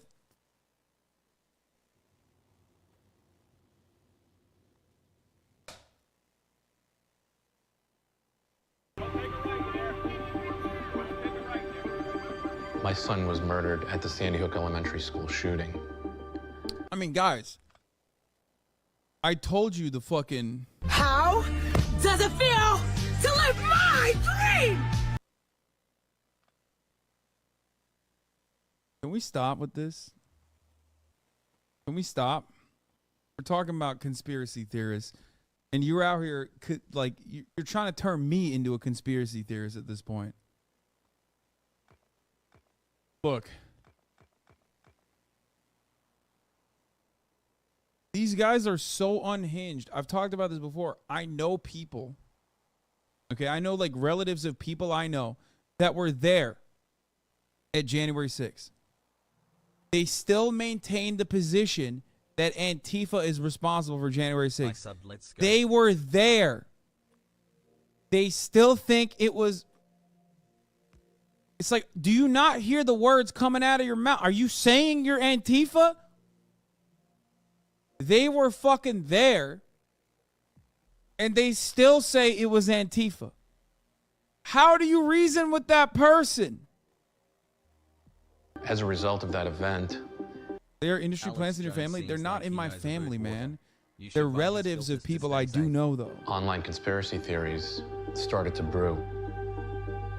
Ludwig, I'm talking about Ludwig. I see it as I stood my ground for the most part, and everyone took a few steps back. And so when you look at this online issue, I'm visible, but I'm incorporated in their narrative. So whenever I'm videoed, I don't want to be recognizable or easily found. So I try to remain a couple of steps removed. There's almost nothing different in the conspiracy theories relating to the Parkland shooting. The hoaxer playbook is immediately finding any inconsistency in any footage that's being shown online and then freeze framing it and drawing circles and lines and arrows on it and claiming that this is fake, that's staged, this person is practicing their lines. And that's the other part of it. This is the greatest way that stupid people can do that. The easiest way to like create a conspiracy narrative around something is by just like looking at something that is normal process and then acting like that process is strange. No, you just don't know how that process works. Another great example of this is how conservatives, like mainstream conservatives, routinely lied and still continue to this day lie about the election and the tabulation of the votes. How do they do this? Well, there's a lot of footage. This is one of the most recorded voting processes on the fucking planet. It's one of the, actually, unironically, one of the cleanest and one of the most secure voting processes on the planet, the United States election system. We don't get much right, but this is one of those things that's like actually pretty solid. And part of that process is the transparency of the matter itself, right? Almost every part of the tabulation was recorded. Like, you see it in front of your eyes. So what do these people do? Well, they take that transparency and use it to their advantage. They weaponize videos by going, look, this is a moment where they actually take the votes out of the box and put it in this bag. It's like, okay, that's the normal process. You're looking at the normal process and just saying that's fucked up. And because most people don't understand that that is the normal process, they go, yeah, that does sound kind of weird. And I'm inclined to believe that it wasn't, that you know, God King Donald Trump could have possibly lost to a fucking corpse that they propped up like Joe Brandon.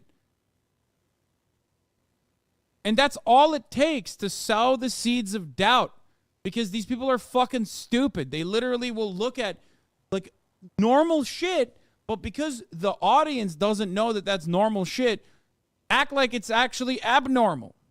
They want to scare us. They want to make us feel unsafe. Television is the David Hogg channel now. He's on everywhere. And I know scripted PR when I hear it. One of them went into a bathroom in the same, I believe, in the same hallway as the shooter. Oh, hold on. One of them went into the same bathroom, I believe, as the hallway shooter. That's called a soundbite. And I was re-saying my sound bites to sound as eloquent as possible. I wasn't reciting my lines, I was reciting my heart. I mean, it is incredible, though, to watch fake news in action. I mean, this is how you murder the truth. And I don't know if David Hogg understands this. He probably doesn't. I tweeted the lovely man that is Alex Jones. I wanted to come on and actually debate him, but then I realized some of the stuff that he was saying, which was the exact same stuff that he said about the Sandy Hook survivors, saying that they were actors. Then we see footage of one of the reported fathers of the victims, Robbie Parker, doing classic acting training where he's laughing and joking, and they say, hey, we're live, and he goes, oh. And maybe that's real. I'm sure it is. He's doing that exact same stuff, and knowing that he had done that before, I wasn't going to give him time of day. We didn't say you were a crisis actor and believe this happened. We just pointed out that you're an admitted actor and journalism student and said that you're anti-gun and that you're being fed talking points. Alex Jones was probably the first one that created the narrative of Sandy Hook victim dies again. In 2015, there was a school tragedy. That is fucking bananas. In Peshawar, Pakistan, where the Taliban had killed 150 people. And Noah's image appeared on the school grounds during vigils.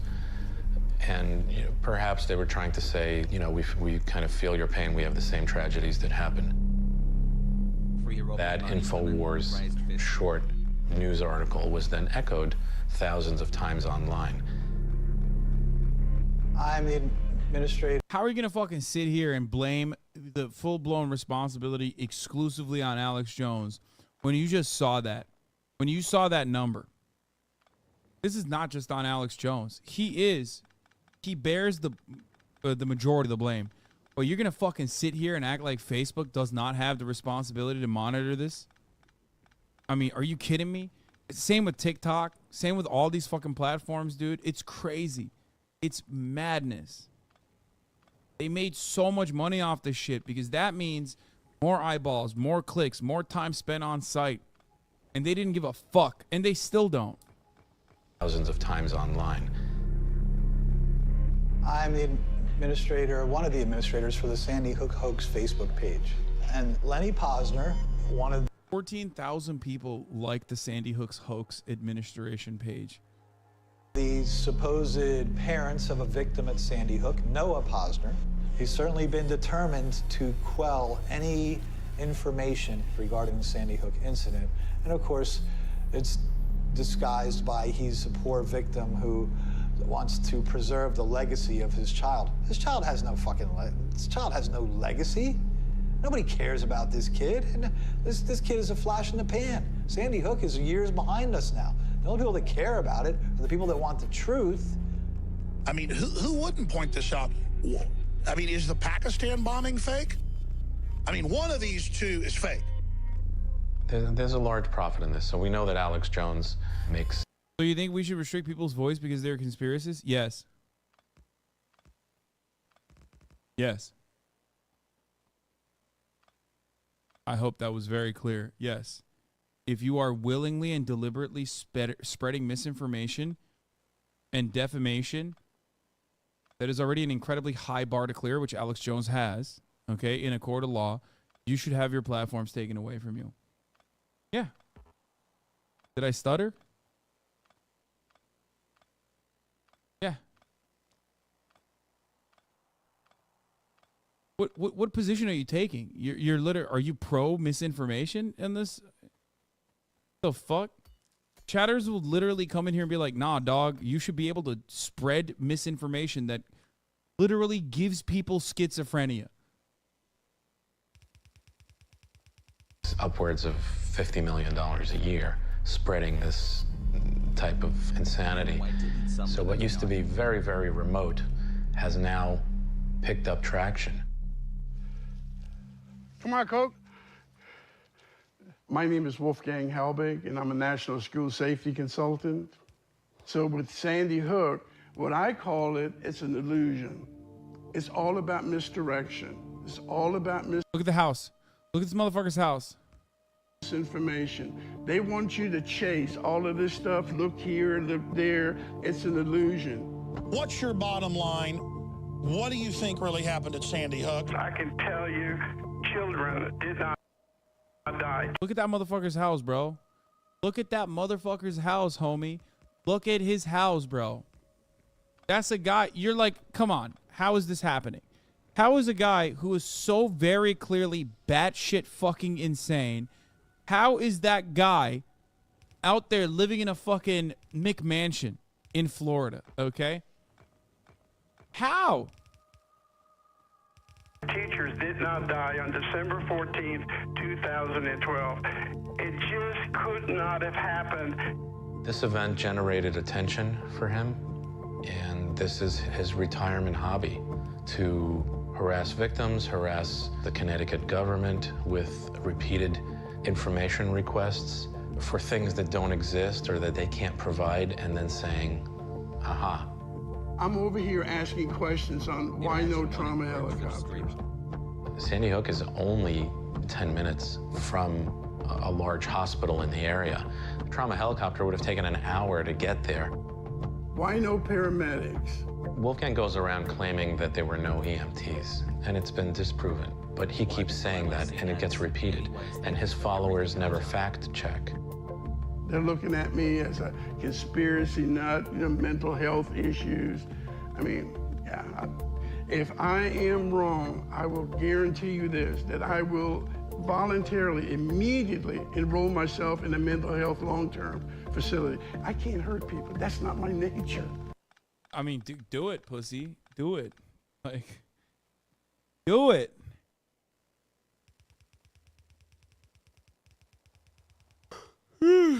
Come on, let's go. And these mass casualty shootings have a huge impact on our emotions, on our hearts, and how we think.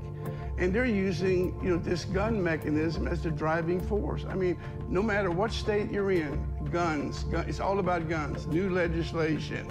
See, and I think there has been so much misinformation given by the national news. Now, even the President of the United States, I mean, he publicly comes out and calls them out as fake news. A certain portion, 25% of the population, is easily convinced of things, especially if it's being told to them by someone who they respect and trust. And once hoaxers keep narrowing their information feed of news, then they're not getting any other information other than these very, very paranoid type ideas. This is what I do. I spend anywhere from 2 to 6 hours a day updating and monitoring stuff on the Sandy Hook Hoax Facebook page. The Facebook page is an online meeting place for all of these dysregulated people. They post images of victims and of children and people related to tragedies, and Facebook has not done anything to deal with Who's trying this to play hate an group. ARAM? I also look at other posts. Mom of anti-gun poster boy reports threats to FBI. That's the only person I was interested in. Rebecca Baldrick says she contacted the FBI this week because the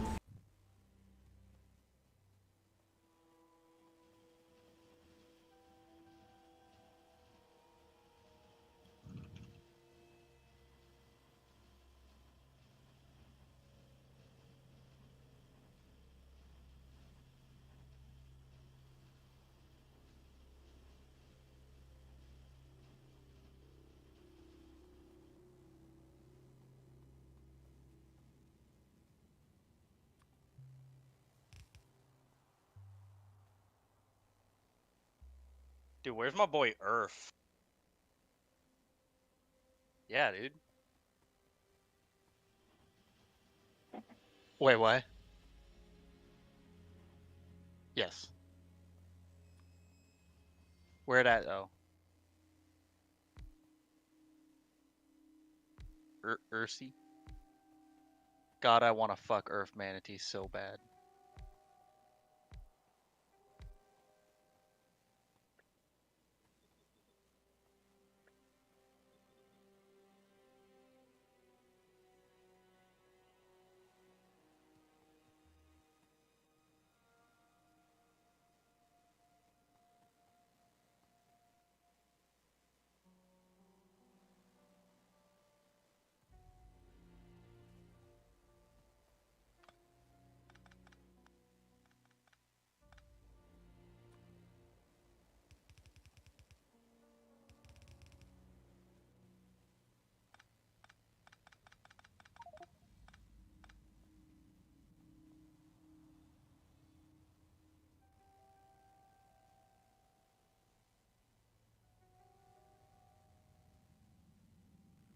I don't have Senna on this account? What?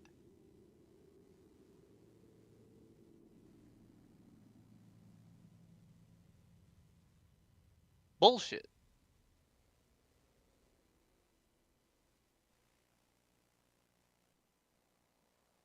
Yo.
Hey, Dario. How often would you say you mention your brother on a day-to-day basis? So, isn't it a little weird that Lux has so many voice lines referencing Garen? I feel like she talks about him a lot. Kind of weird, right? I'm not crazy.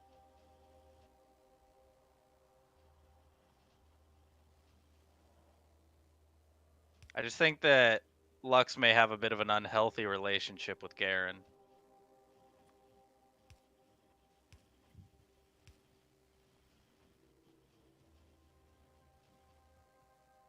Roll Tide.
Threats against her family have continued to appear on Facebook. What does that mean? Continue to appear on Facebook. What is she scrolling through Facebook looking for a threat? How does a threat appear on Facebook? Does that make sense to you? Poor Mrs. Baldrick mother of David Hogg, who's not even a victim. He's a spokesperson. So poor David Hogg's mother is being threatened on Facebook. I looked at my account and it said I had like 172 comments, and I normally have 4. Most of them have been very general and just kind of hurtful, but there was one that talked about David's birthday and that he's going to be killed on his birthday, and that really, really bothered me, and I notified the FBI. This man, my friends have just gone after, which seems to be the most effective strategy. So his friends and neighbors know that he is harassing victims of the Douglas shooting. And it's just ridiculous that he thinks that he can put all this out there on Facebook and we're just gonna lay down and take it. Well, let me tell you, you fucked with the wrong mama bear.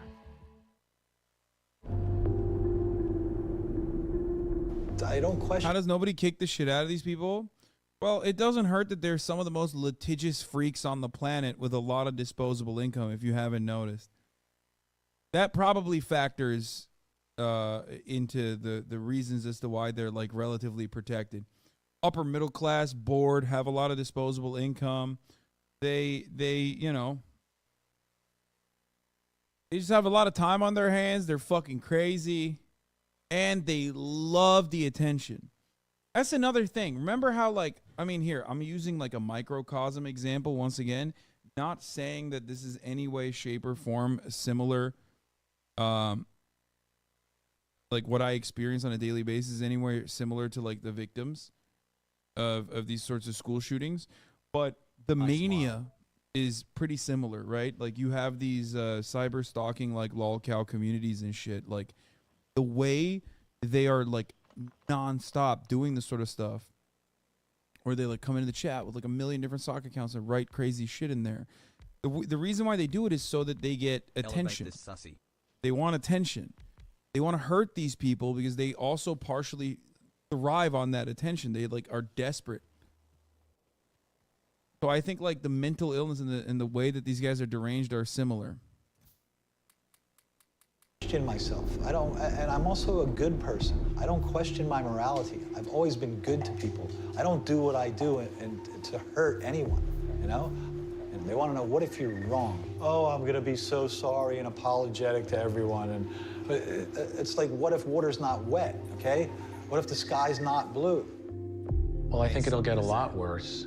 They are turning these conspiracy ideas against people, against victims. And that's a very dark evolution. Right now, the internet is a largely unregulated space. We've seen the empowerment of the mentally ill, and the mentally ill ideas have been spreading. Let's go show them the sign that they scratched out our name, because I got a bigger marker this time. Hey, tone it down. Yeah, go ahead. Like, look, they got nice cars and shit. Like, upper middle class motherfuckers with a lot of time, dude. See this?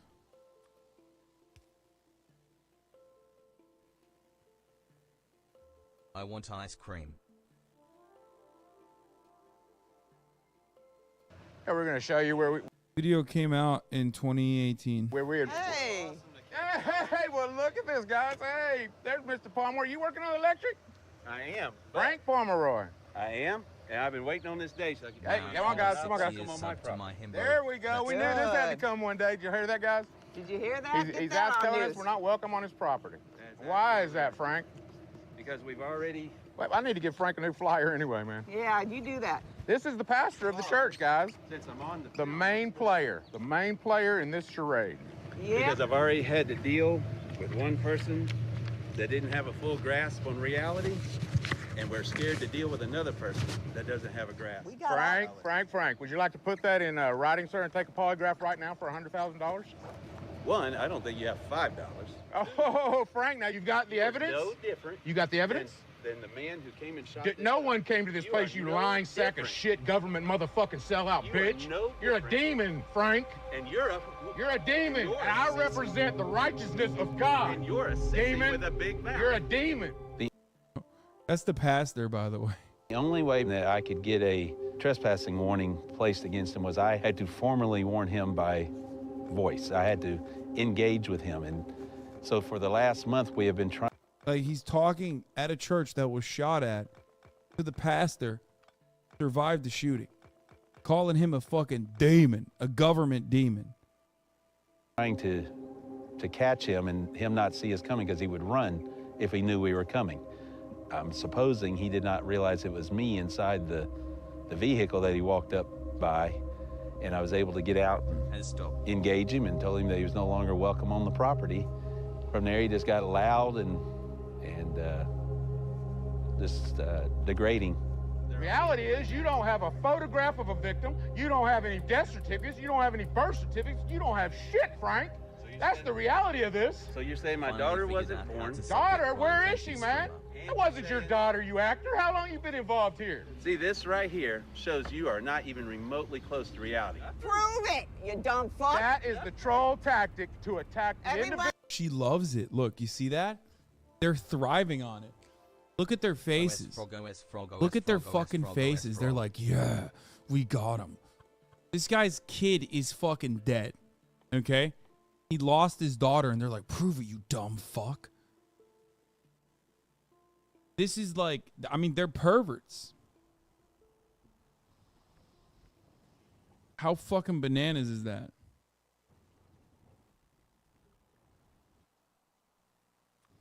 Okay, just because the merch is cool doesn't change what I said, okay? Shut up about how cool the merch looks. You're right, but you don't have to say it. 2 years, baby. Yes. Everything but the truth, everything but the facts. You ain't got nothing. Hey. This man has made real threats. He's reaching out to people who are already going through a PTSD and are grieving and emotionally just hurting. It's not your First Amendment to threaten people. You're a sellout bitch that's getting paid, man. And you know what? You just can't handle that I'm going to expose you motherfuckers for what you are until the people hang you by the neck, man. You're going to hang, traitor. That I assure you. Do not touch me. Let me talk. Do you understand that? I haven't touched you. I have a right to make a citizen's arrest on any law enforcement officer that puts their fucking... Remember what I said? About how, like, psychotic these dudes are? And the moment that you, like, actually retort or pop off on them, they will get litigious on your ass so quick. Look at that. Yeah, he's like, I'm a sovereign citizen. What did I tell you? You see a fucking GoPro strapped to the chest of a civilian, dude? Understand that you are dealing with a sovereign citizen, okay? You're not dealing with a cop. It's worse than that. You're dealing with a wannabe cop. Hands on me. Do you understand that's assault? Do you understand? Let me talk. No, you tell me you understand I have the right as a citizen to make a citizen's arrest. Yes or no? Let me Yes or no? Let me talk. Yes, sir. Hey, there you go. Turn around. Put your hand behind your back. Did you? Put your hand behind your back. Now, what am I being arrested for? Criminal trespassing. Quit resisting. Criminal trespassing. You see him hit me in the back? You see him hit me in the back? You see him hit me in the back? You got the truck? He didn't do anything, man. What are you doing? He didn't go, don't resist. Even though everyone... God damn, dude. Police violence and police brutality hits so different when you see it, when it's like pig on pig. When it's pig on pig, it really does hit different. Thank you, Hassie, for the nearly 2 years of content. All the law enforcement knew that this had the possibility of getting violent until there was... And they're squealing too, like little piglets. Some type of infraction. There was no way to stop it. Now, luckily, yesterday, what happened without no one getting hurt. And this is the catalyst to get things rolling to where maybe now he will leave the victims alone at least. Well, we'll be back, Frank. We'll be back. You count on that, Frank. You're not ever getting rid of the truth, Frank. In the past, I've called hoax theory a thought virus. There are people that benefit from these hoax theories, so they don't mind them because the hoax theories are pushing back against gun control. So it's there, and people have been infected with it. The only time over the past 5 years that I've felt like I might want to just step away from this investigation is when I realized how much of my life it's consumed. Right? For the past 5 years, part of my life has been stolen with the hours and hours that I've invested into this research. And it's taken away from my life and my ability to be a good parent to my child. It's obsessive, you know? But I believe what I have experienced and what I know to be true. And the evidence that I've seen repeatedly points to the fact that this is contrived events that are not genuine.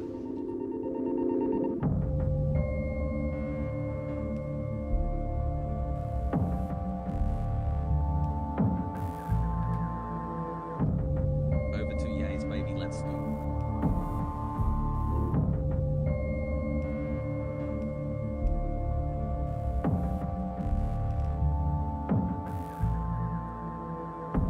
I wish he was right so that these people were still here.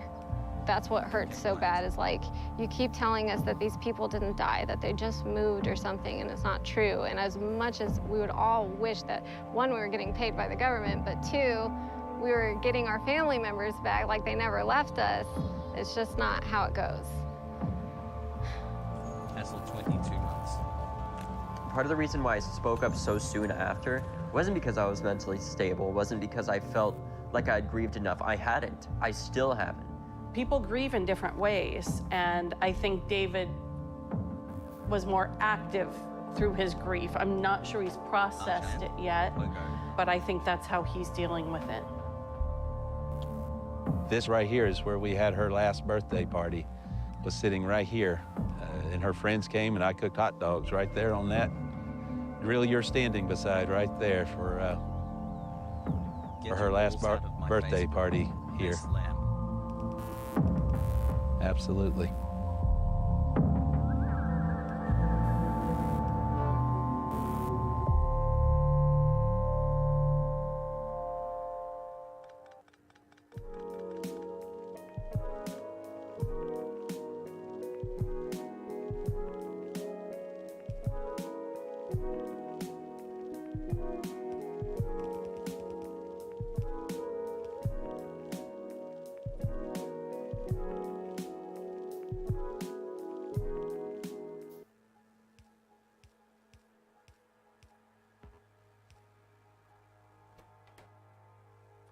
Yeah, I'm going to be shitting on a fucking woman of color today, okay? That's right.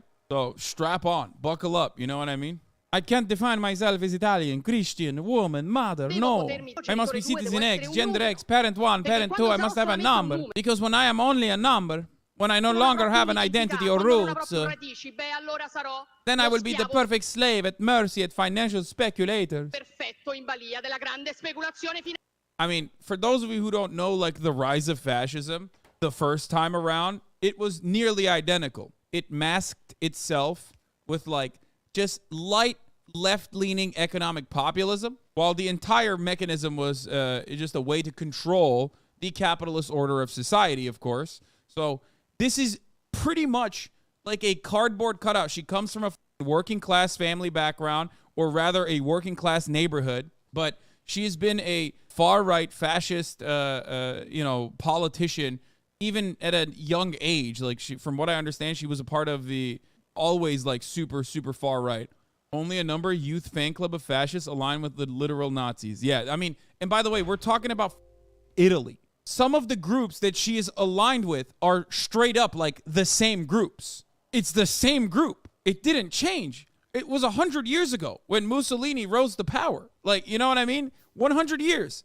And it's literally the same group. So that was fun. There's a couple different reasons. This had the lowest turnout of all time in Italian history. I think it's like 64% voted of the eligible population. So that's fucking tight. By the way, these guys all say, like, oh, they just want us to be perfect consumers. And everybody goes, yeah, that's crazy. It's like, first of all, commodity consumption as a form of identity is, very capitalist. That's certainly the case. But you're not an anti-capitalist. You're just a fascist. You're just using anti-capitalist sentiment while the neoliberals and the middle of the ground centrist left is too busy hyper focusing on how bad the communists and the trade unionists and all that are. The anti-capitalists are the real enemies or whatever. These guys are the only avenue where people can use anti-capitalist sentiment. Perché noi non vogliamo essere dei numeri. Because we do not want to be numbers. We will defend the value of the human being. Unless they are human beings coming on boats, in which case we will kill them. We do not value those human beings. Yes, Mussolini's granddaughter in the same party. Yes, Mussolini's granddaughter is the one who responded, Alessandra Mussolini. He said, you are bastard, to Jim Carrey back when this ha-ha goofs and gaffes were happening, if you recall. Perché ognuno di noi ha un codice genetico unico e irripetibile. Every single human being, because each of us have a genetic code, and like it or not, that's sacred. We will defend it. We will defend God, country, and family. They do the same thing all around the world, man. They're like, oh, we're doing this for God. We're doing this for family. We're doing this for family values. We're doing this for traditional family values, the traditional family unit. Family, family, family, family. Motherfuckers make more family mentions than Fast and Furious. Family, family, family. That's what matters. Family. It's like, bitch, you don't give a fuck about the family. Shut up. Notice, look. Family is against financial speculators. It's like you just took two different things. One that no one is attacking, which is like a family. No one in the history of existence has ever been like, yeah, actually, we should break up the families. Who says that there is an enemy out there that wants to break up the traditional family unit and the traditional modes of existence? Fascists do. They say the Jews are the ones who want to destroy the family. They want to destroy like the nuclear family and the cultural underpinnings that keep this entire Western project going, which is, of course, supreme. They will say that as well, without any sort of like real reason to point to. And then they'll turn around and they'll basically say, oh, the financial speculators are coming after us. Nobody likes the financial speculators. Nobody likes the international capitalist cabal, okay? When you think about it, like that, most average people, even if they're like petite bourgeois, like most of these Italian motherfuckers that are sitting in this conference here, okay, who are probably all like small business owners and shit like that, most of them look to that and go, yeah, I don't like that. I don't like that at all. But of course, you can't think about the system because everyone has been designed to inherently despise socialism as an alternative to capitalism. So of course, they're just like, they're going to think about it in an idiotic capacity. Like they need an enemy to associate with. They need an enemy to associate with all the anxieties that they feel when they examine the contradictions and they see those contradictions. And then right-wing reactionaries, which are very good at cutting cutting agitated propaganda, oftentimes racial agitated propaganda or reactionary agitated propaganda, will turn around and point it at like, cast the blame at like, oh, it's the financial speculators. What are you going to do about the financial speculators? What are you going to do about it? Are you going to do anything about that? What are you going to do to defend workers' rights? Is that a genuine, campaign promise that you have? No, of course not. The real campaign promises always revolve around defending the family, this abstract concept that not a single person is attacking. I've never in the history of my fucking entire existence ever been like, with the exception of like some weird fucking like anarchist commune, neurodivergent furry coalition on Twitter, I've never heard someone go, the traditional family unit is actually really inherently oppressive. Like, that's it. There's like 8 people, and that's it. That's not a real thing. That's not a real problem. There's no political motivation behind like destroying the nuclear family. That's not a real thing. It's only a made-up concept in the fucking minds of psychotic fascists. Now, of course, when she says defending the family unit, she doesn't just mean she's like actually defending family. She's just talking about, fucking over gay people and trans people and shit like that. That's what she's doing. She's like, oh, we need to protect the family. We need to protect gender. It's like, what do you mean? What does that have to do with anything? Why are you hyper-focusing on random immaterial forms of contextualizing our existence that have no meaning whatsoever? A trans person existing in society doesn't actually, lower the amount of money that you're getting back in return for the labor that you put in. You're not going to get better benefits when we decide to kill doctors that fucking allow trans people to get HRT. It's really stupid. It's a stupid idea, and it's never going to happen. That's why so many Trump supporters were like, okay, well, we're going to make America great again. Trump is a president now. It's going to happen. Well, it never did. It never changed anything. It's just like this weird culture war issue that they fight over and over and over again. And it's the same in America, and it's the same in Italy as well. And this speech is in Verona, which is the Italian capital of fascism. Yeah, New York Times called her post-fascist. I mean, that's what this is. It doesn't matter what you put in front of it, okay? She's just straight up fucking fascist. Matteo Salvini, go out and hashtag vote at the real Donald Trump. Election 2020. Hashtag MAGA. Hashtag MAGA 2020. 2020. Hashtag Trump. Hashtag Trump 2020. Oh! Italy is back. Oh no. I'm Antonio Sabatini. Italy is back. Remember, this is the guy who was like the state representative in the Florida House of Representatives. This was the guy who was like, oh no, Maron, we need to start shooting at FBI agents. We need to make sure federal law enforcement in my state, in the mia state of Florida, cannot live any longer. That was that guy, if you guys remember. Antonio Sabatini. Oh, mamma mia, they are hanging me from my asshole. Unsubscribing right now. If you don't cut out the fake Italian accent, I swear to God, bro, I will refund my Amazon Prime if you make fun of my heritage again. This is your only chance. This is your only warning. I will dismantle you. Last chance, bro. Maron!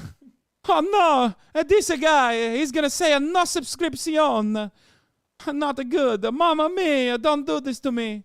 Oh, no. Ted Cruz's response to all this, spectacular. Yeah, everyone, what we just watched is going viral on conservative Twitter and just going viral in conservative areas in general because, like, you know, American wannabe fascists want to support the Italian fascists. Italian girl boss leader saying, Da Meloni Chan, un grande saluto a tutti I fan delle bizzarre avventure di Jojo. Ciao! Just because she's saying hi to all the JoJo fans doesn't mean that, you know, she's adequate, okay? As a matter of fact, I kind of don't want a single person who knows what JoJo is to be in a position of power. And I say this as someone who is a JoJo fan. You know what I mean? Like, I don't think you should have proximity to power if you have knowledge over JoJo. Also, maybe she watched JoJo Part 1, Part 2, Part 3, got a, you know, different takeaway. Because remember the fucking, you know, the ski, what was it? Like the Swiss Alps part of JoJo where there was a character that was not overall a negative character. Yeah, that's right. That character was a Nazi. So there is that. JoJo quite literally had a, you know, positive Nazi character in it. Troheim! Difendere la famiglia tradizionale is really funny, which is defending traditional family, okay? But also, she's a fucking weeb. I did not realize that we were accelerating the brain rot to this degree where, like, you know, the groypers online, where the people who are like, we want traditional families, but then they also have, like, you know, they weep post and shit. I'm like, dude, like, the OG fascists would have melted you. You know what I mean? They would have been like, you're both a moral degenerate and also just like a freak. You're neurodivergent. It's time to melt you into fucking biomatter, right? But now the new wave of fascism also features weebs. But of course, fascism is unique. You can lock down the weeb contingency when you are an Italian fascist, but then also you can lock down the neoliberal girl boss contingency as well. Here is an article on The Atlantic titled "The Return of Fascism in Italy," with Giorgia Meloni's party leading in the polls ahead of a Sunday's election. The Italian far right is edging closer to power. And look who it is. Hillary, girl bossing queen. Hillary, girl boss, gaslight, slay queen, queen. Hillary, Rodham, Benghazi, never forget Clinton. Let's see what she had to say about this, you know, about this girl boss. From one girl boss to the other. Let's see what she had to say. I mean, I'm sure she hates fascism, right? The election of the first woman prime minister in a country always represents a break with the past, and that is certainly a good thing, Hillary Clinton said to an Italian journalist at the Venice International Film Festival earlier this month. She was speaking of Giorgia Meloni, a member of the Chamber of Deputies who could make history if the Brothers of Italy party does as well as expected in the Sunday elections. I'm gonna keep it a $1.50. I don't think she knows who the fuck Giorgia Meloni was. Like, this is not a defense of Hillary Clinton, because it's incredibly fucked up that she said this, but I'm almost certain that she was like, oh, a woman in a position of power, that seems good. 100 years ago, when we had a male fascist, it didn't work out well. But now, 100 years later, we have a female fascist. That's progress. That's glass ceilings being broken. She's gutsy. She's fucking gutsy, dude. Italy going fascist means, oh, dude, yeah. Italy going fascist means making fun of Italian people just went from being fun to important. Exactly. You know, you always got to see, the silver lining. And the silver lining of this circumstance is that now it's open season for making fun of Italians, okay? Bust out the gabagools over here, all right? You could do Italian Americans. You could make fun of the, oh, no. Oh, Maronna, I'm Italiano. Oh, no. The sound of my ass cheeks clapping. It's making too much sound. To be honest, I'm an Italian head and think they're actually going to do anything all right-wing parties actually hate each other. Yeah, so there's another part of this that is funny, of course. Italy has a history of not really being able to form like a coalition government that is consistent and is capable of doing anything really. It's like one of those places. One of her allies, of course, one of Giorgia Meloni's allies, from what I understand, and correct me if I'm mistaken on this, Italianos, but is one of my favorite politicians, Mr. Bunga Bunga Parties himself. He made a return. Berlusconi, for those of you who don't know, is famous for having Bunga Bunga parties, which is, you know, I mean, if we're going to talk about the fucking Tories being nonces, then we have to talk about Italians who, you know, want to take long breaks in the middle of a day, go away on vacation for 3 months, and then also have crazy sex parties. So there's that too. Berlusconi was famous for that. The Bunga Bunga parties. One of the girls that was in the Bunga Bunga parties was 17 years old, if I'm not mistaken. So there was that too. That was a big mark, a big stain on his reputation, which wasn't big enough for him to not make a return, because he did make a return as well. Berlusconi had collusion with the mafia too. Least surprising conversation of all time. America's involvement in Italian affairs is unironically utilizing the mafia alongside the fascists in post-World War II Italy to kill communists, trade unionists, and even social democrats, and just overall create a state of disarray so that they could form a security apparatus that had to, you know, squash the violence that was coming. It's called Operation Gladio. It played a fundamental role in the development of NATO.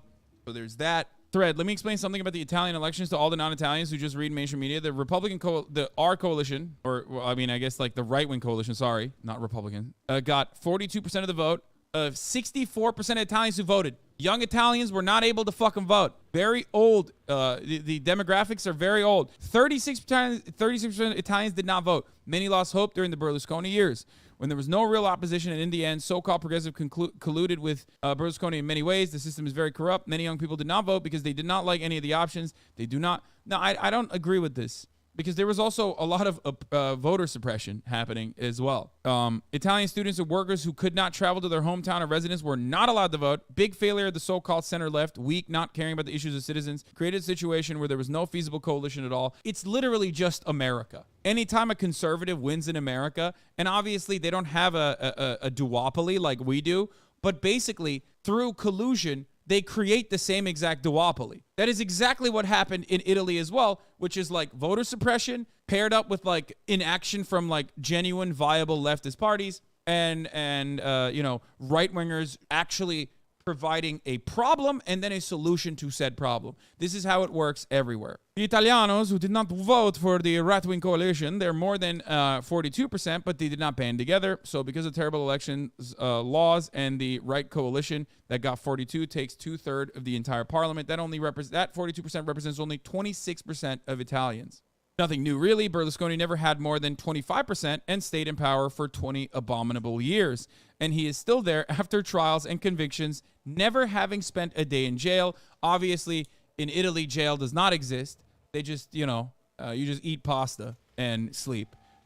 So there is that part of that, too. Remember, what the fuck did they do to that guy who killed so many people on the cruise ship? I got to go back to the cruise ship guy one more time. The Italian cruise ship guy. In 2012, Francesco Schettino, 52, was being investigated. The Costa Concordia disaster. 37 people died. 27 passengers, 5 crew members, and 2 salvage members died. 64 non-fatal injuries. This guy tanked an entire fucking cruise ship and then they like had a hard time. My bro, you have to watch the video of the Coast Guard telling the motherfucker to get back on board. Yeah, I remember that. It was really good. The Internet Historian Costa Concordia disaster video was pretty good. Anyway, but yeah, that's our girl boss. That's our slay queen. That's our gatekeeper. That would be one sort of break with the past, but Meloni would also represent continuity with Italy's darkest episode, the interwar dictatorship of Benito Mussolini. As Clinton would surely concede, this is not such a good thing.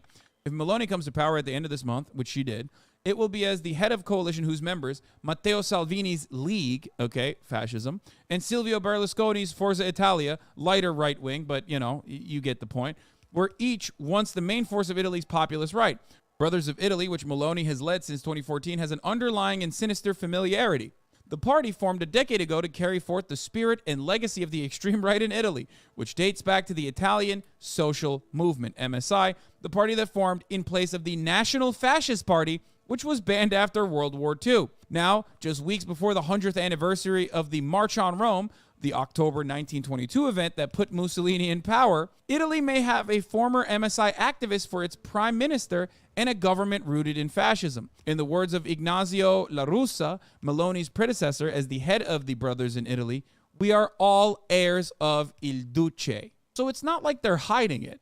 As a matter of fact, they're literally running on it, except the one thing that Meloni did that her predecessor did not is basically take just a little bit of the messaging and just massage it. Just massage it a little bit and say something along the lines of like, oh no, we are not descendants of Il Duce, but like, it's a familia, it's a family. Did you see a gigantic titty teacher in Ontario? Oh, Maron, and she's a teacher. Look at her, look at the boobs. Big old Melonies. It's just tradition. Meloni, in many ways, sounds more like the modern national conservative politicians, such as Hungary's Viktor Orban, and America's MAGA Republicans than Il Duce. There's a leftist ideology, so-called globalist, she told the Washington Post recently, that aims to consider as an enemy of everything that defined you, everything that has shaped your identity and your civilization. Meloni's enemies list is familiar. LGBT lobbies that are out to harm women and the family by destroying gender identity, George Soros, an international speculator, she has said, finances global mass immigration that threatens a great replacement of white native-born Italians. Where are the white native-born Italians? I thought Italianos were POC. When did Italianos become white? Italianos are POC, people of color, people of carbonara. Italian leftists here, I actually think this news is being overblown. Meloni will act as a normal European conservative. Yes. But what you also are, failing to recognize here is that the line between normal European conservative and just straight up fucking fascist.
What'd you say?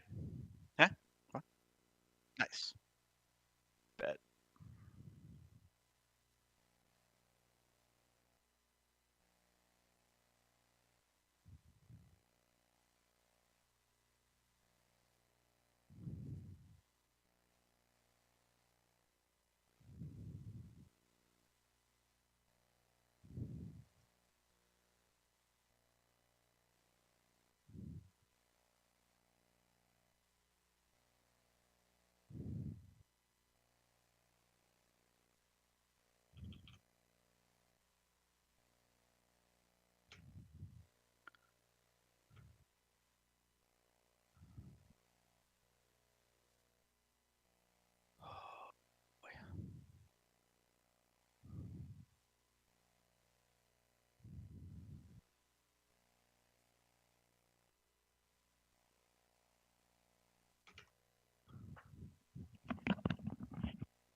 No way.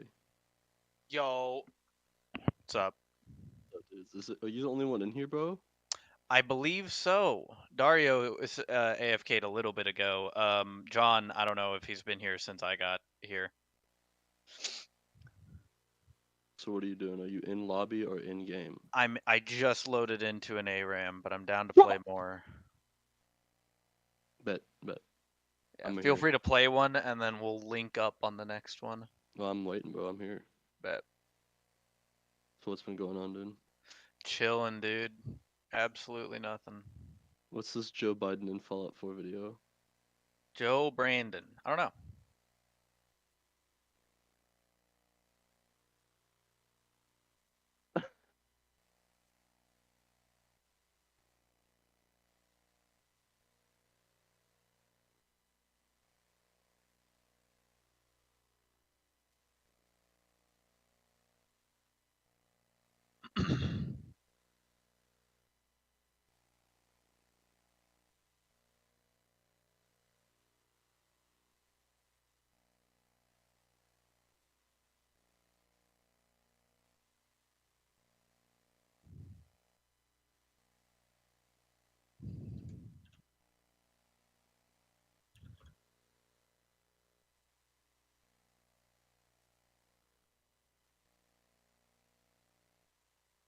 The Joe Biden is pretty good. The Joe Biden in Fallout 4. Joe Brandon.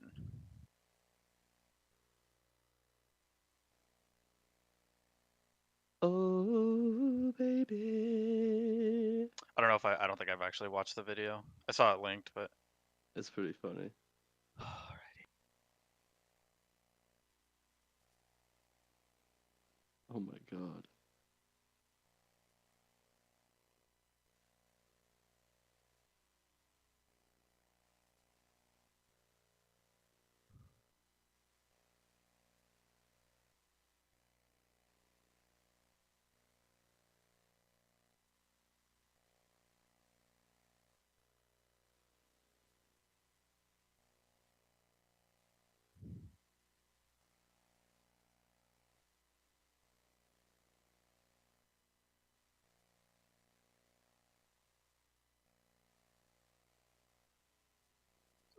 Oh, fuck! I should have just double queued. Ah!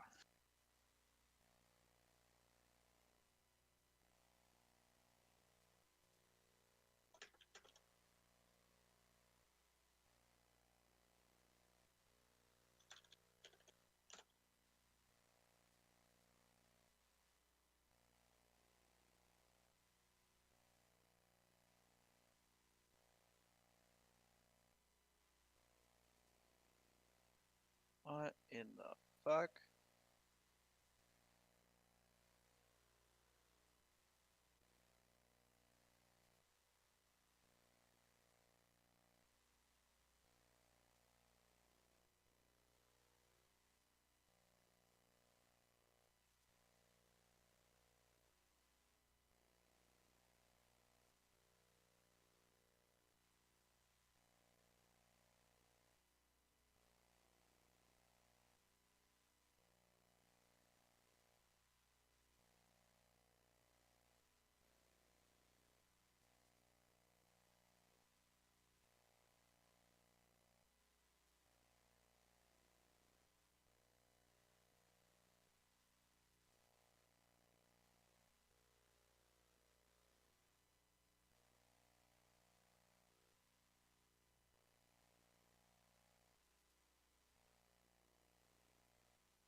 Oh, the flash.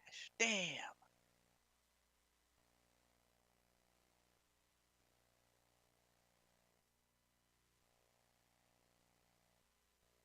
Nice.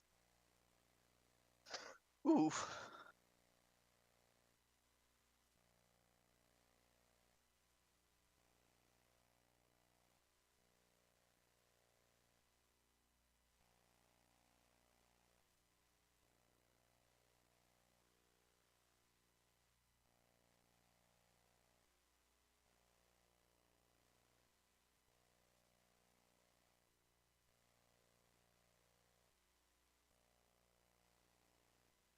Scared me, bro. That scared me, bro.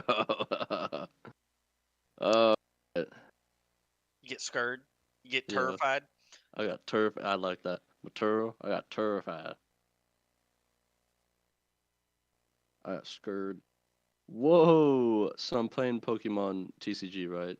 Because the dude at my work gave me like 280 of the fucking things, right? The little like things you can put in there. Anyways, um, my my like pre-made avatar, right, Mm-hmm. is this extremely ghetto-looking black chick. Oh no. Yeah. Dude, they had you pinned from the start. Yeah, can you explain that to me, They bro? knew. Shut up, dude.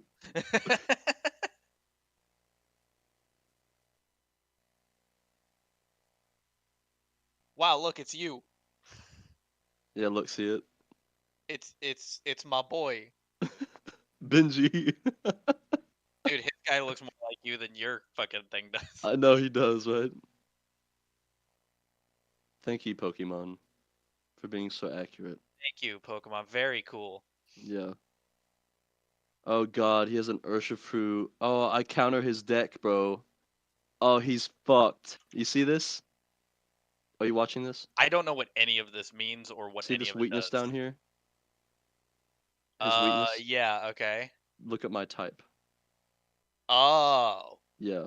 Get And watch, fucked, watch idiot. this. It's about to be really bad right off the bat. You see this? These are huge moves, all huge. Oh god, bro. Oh god, he's fucked. Oh He's already Jesus. like, are you fucking kidding me, man? Yeah, dude. What? Just watch. Just watch. See this? This move makes you, if you go second in the game, you can put 3 energies on one of your Pokemon right off the bat. It's This kinda one disgusting. needs 3 energies to fucking one-shot things when it evolves to its VMAX. I have a switch, so I can switch it out next round if I need to. Code switch? Yeah, it's bad, dude. This is really bad. I just need to watch out for that, Urshifu.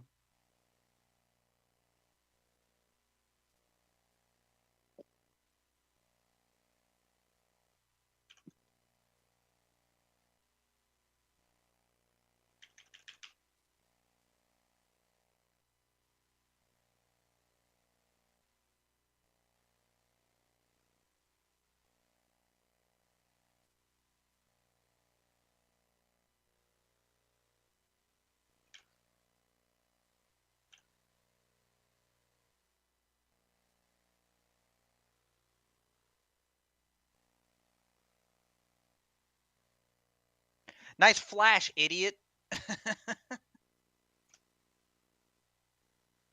Don't make fun of him, bro. True, I shouldn't make fun of people with mental disabilities. Actually true.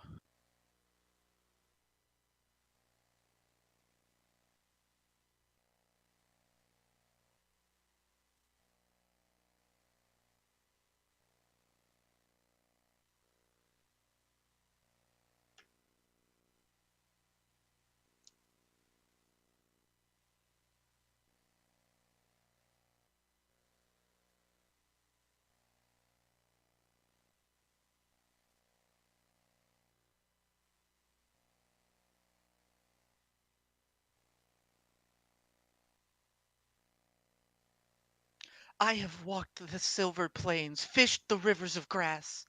These lands know me. Shut the fuck up, Aurelia. Nice. Who said you could talk?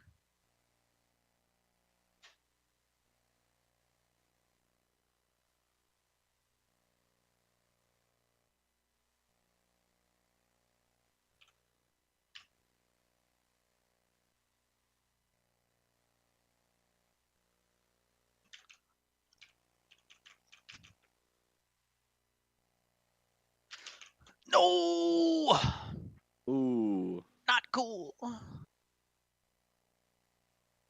What's that fancy looking card you got out there, bud? Oh, look at this. So It's a this attack does 30 more damage for Calyrex. each. Calyrex. Yeah. See, does 30 much damage for each energy attached to all of your Pokemon. Well, look, I Wow. have 3 here, 3 here, and 1. So it does a lot right now. Like I say, so you're saying your deck is fucking stupid, Yeah, dumb, it's overpowered? stupid dumb, dude. Oh. Resistance, he's I just was gonna say, did fucking you up, resist dude. that or? Damn. Yeah, he's just fucking up, dude. I'm better off doing this. Check this out. Let's see what we got. That was just horrible.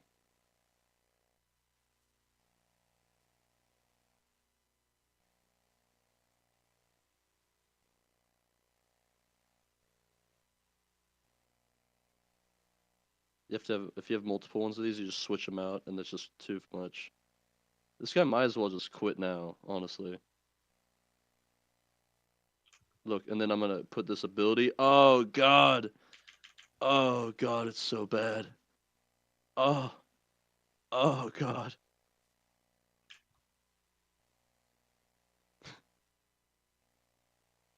One shot the VMAX. Oh no.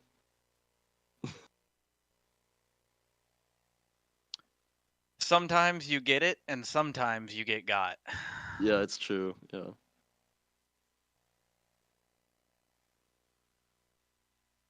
This is true. Watch this. I'm a boss's orders. You can switch one of your opponent's bench Pokemon to active Pokemon, and I'm gonna kill his Urshifu VMAX. And that's his only damage output. I don't even play this game, but I'm disgusted watching this. Why? It just looks like it would be tilting as fuck to play against. It is. It Looks can like be. it would be horribly tilting. Watch this. You see this? Are you ready, bro? You ready? Well played. Oh, 500 damage. Oh my god. He didn't even take one card, bro.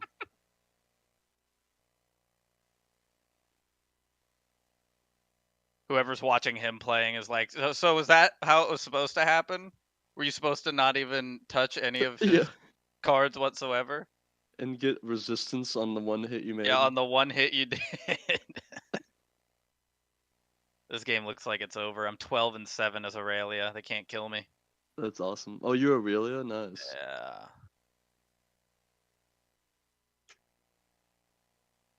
Wow, I even got a pack from that.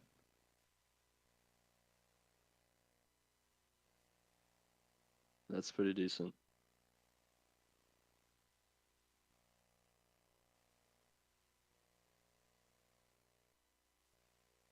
I was extremely high ranked on the other TCG. Oh yeah. But Dario's a savage on it. What?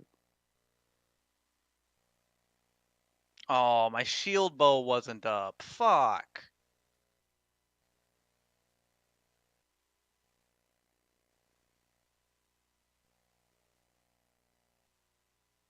God, why in the fuck did it... Dude, look at that avatar now. That's accurate, dude. Hey, it's you. I often see you wearing berets. I'm like, yep, Yeah. that's Benny's Yeah, thing. that's him. It's the beret. There we go. That looks good. Oh yeah. Wow. Yeah, I see it. It's coming together.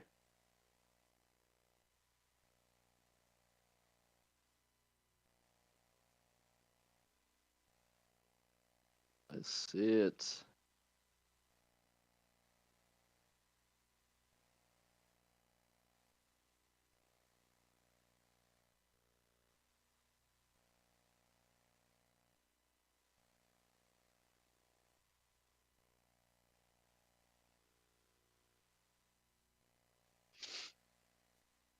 GG easy. Trash. Is it over? It is over. Get up in here. I'm in there. 1 second. See my new avatar?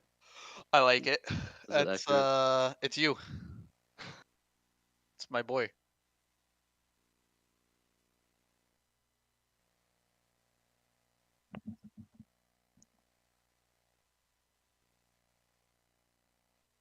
You best be careful looking like that.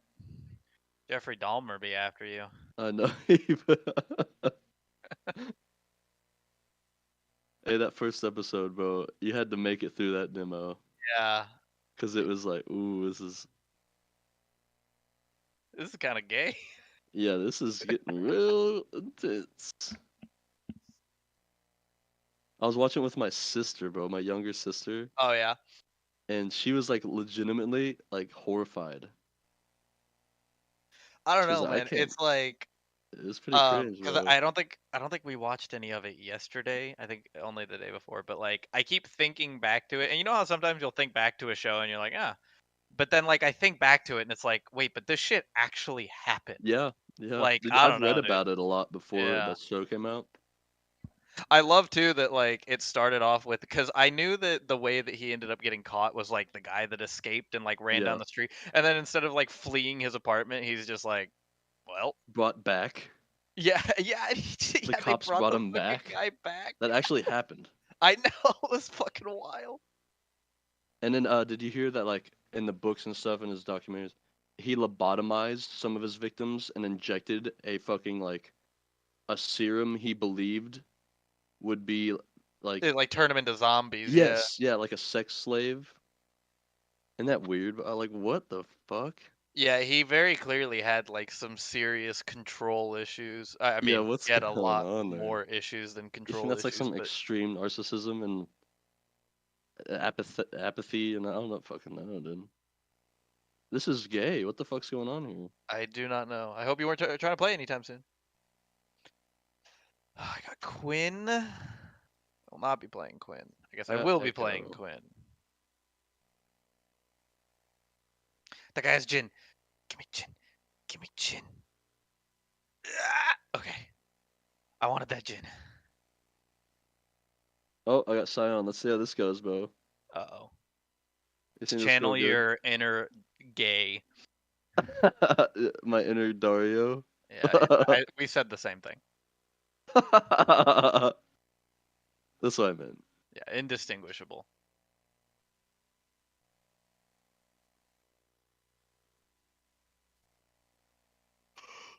He did do that yesterday, though. Oh, trust me. I watched. I was forced to be subjected to that. It was gross. It was.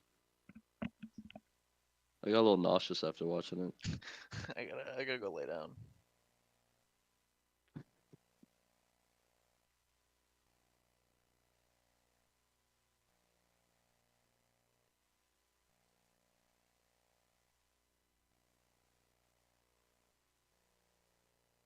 Old Jeffrey Dahmer, bro. They need to get an old John Wayne Gacy one. That's fucking weird ass shit right there.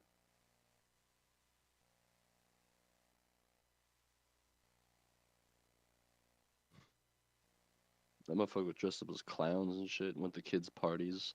He stuffed motherfuckers in the walls.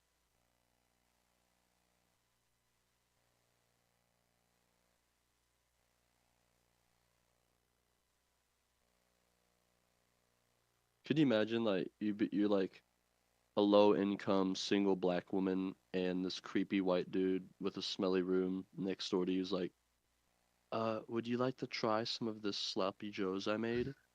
And you know what I'm saying? You're like, you're open to interpretation. You might be lonely. You know what I'm saying? You might see as that as like a possible opportunity to see Make a something through. You know what I'm friend. saying? Yeah. Yeah, yeah, yeah. You know. And no, that request to eat that was to turn you into a cannibal.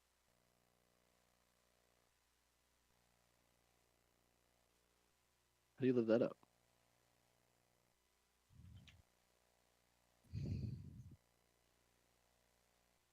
Alright, so I don't even know what this guy does.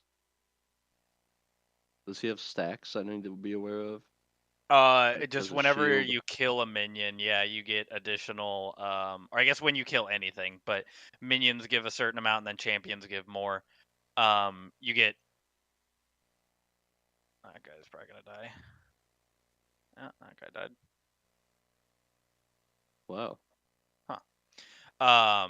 You get stacking HP that stacks infinitely, I'm pretty sure. What? Indeed. That's pretty gnarly.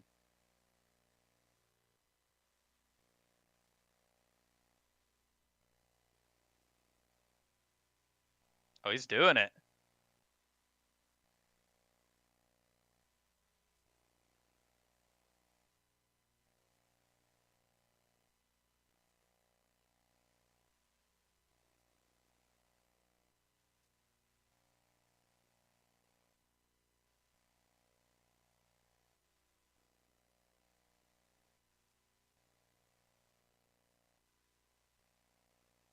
Oh, I didn't kill him. What? There we go. Making me work for it.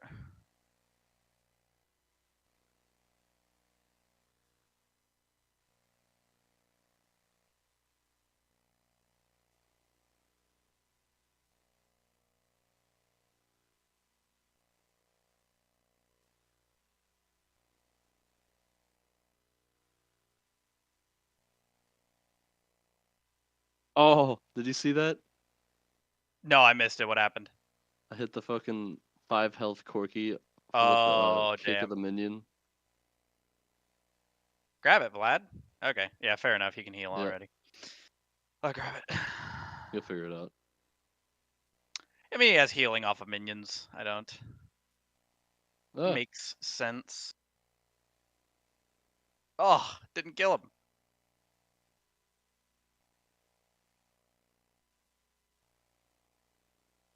Ah. Damn.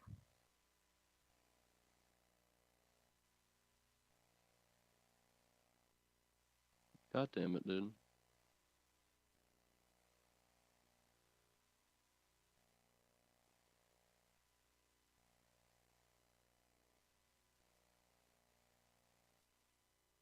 Oh, look.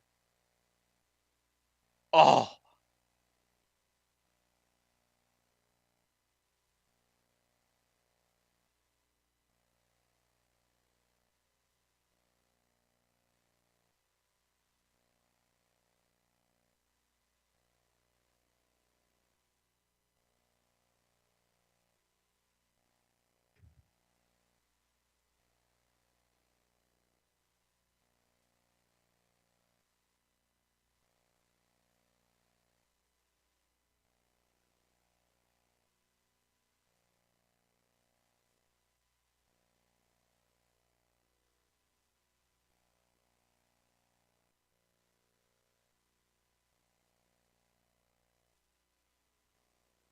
Nice.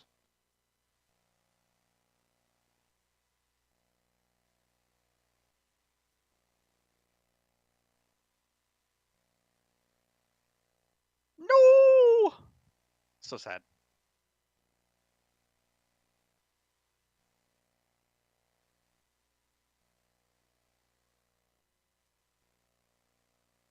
Oh no.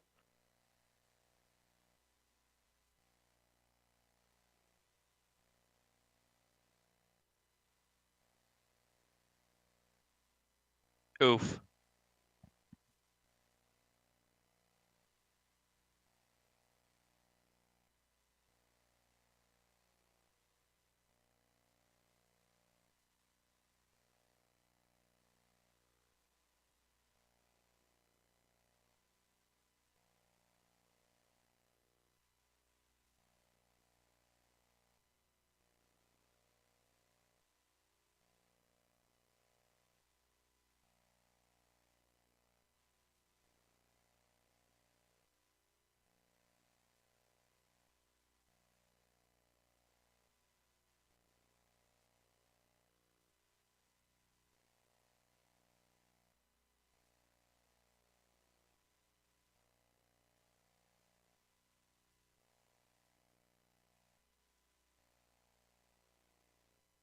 Oh.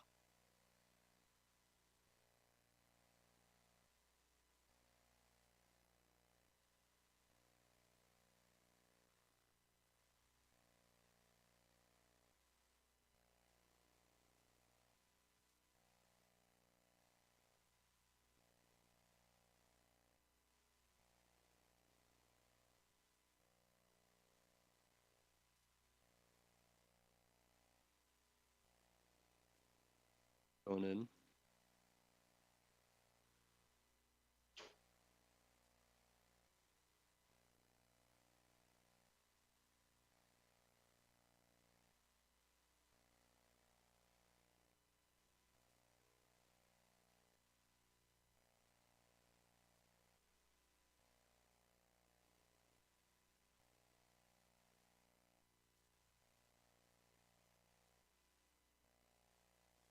Oh my god, boy, are you crazy? Oh no, the double turret. Oh, you still got the We did quadra it. though, who cares?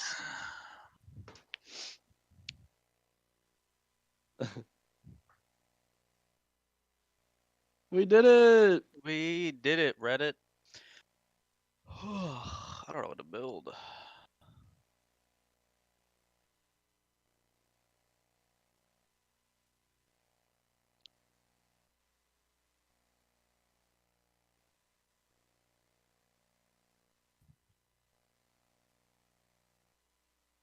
What the fuck happened here?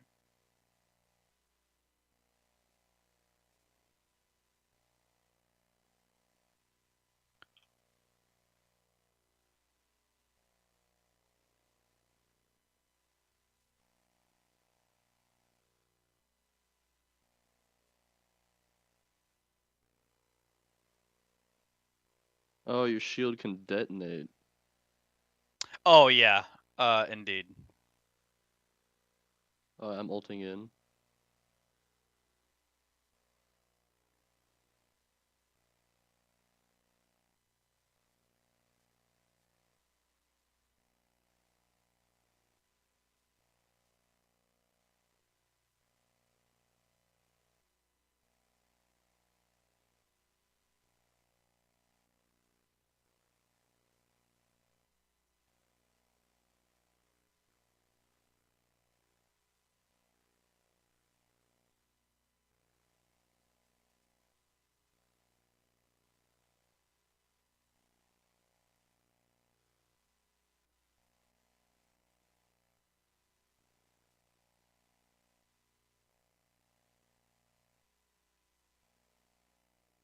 I'm gonna go ahead and get this. Fuck it. Yeah, probably.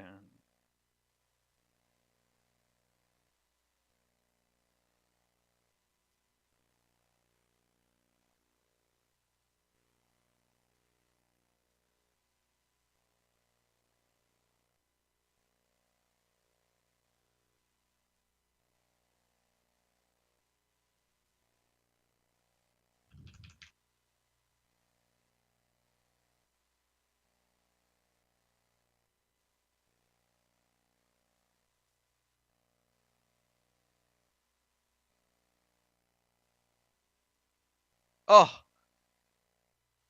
Got her.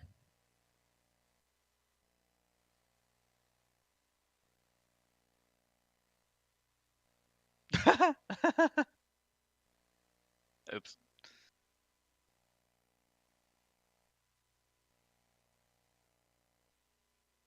Uh-oh.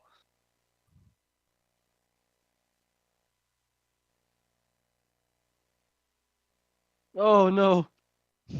Oh! Oh, I almost got the vein, bro. Mm-hmm. Indeed.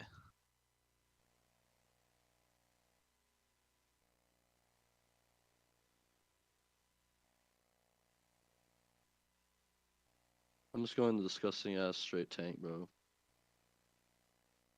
That's the play. I'm going in. Are we all here? Where's the echo at? I'm going in. I don't know. From the top. From the top rope. I don't see. Oh, there. Oh, I went way too far. Nice. That was a very good shot.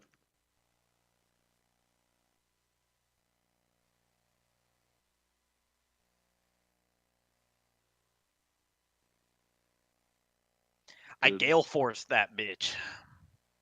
These are all good initiations. I forced my gale. You inside her? No consent. No consent, Gale. Uh-oh, here he comes.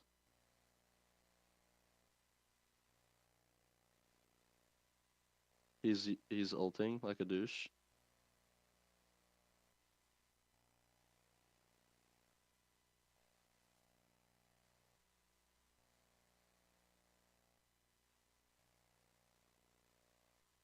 Uh-oh.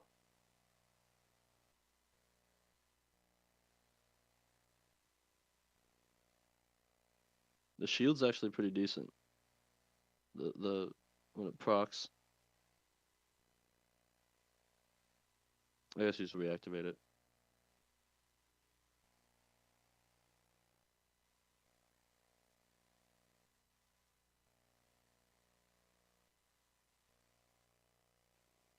Oh. Damn it. Wow. Uh-oh. Uh-oh.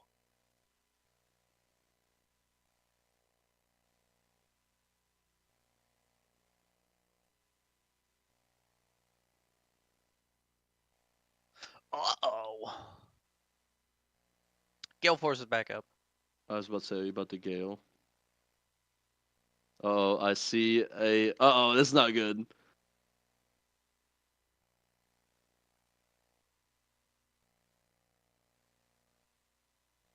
That was beautiful. I'm proud of you.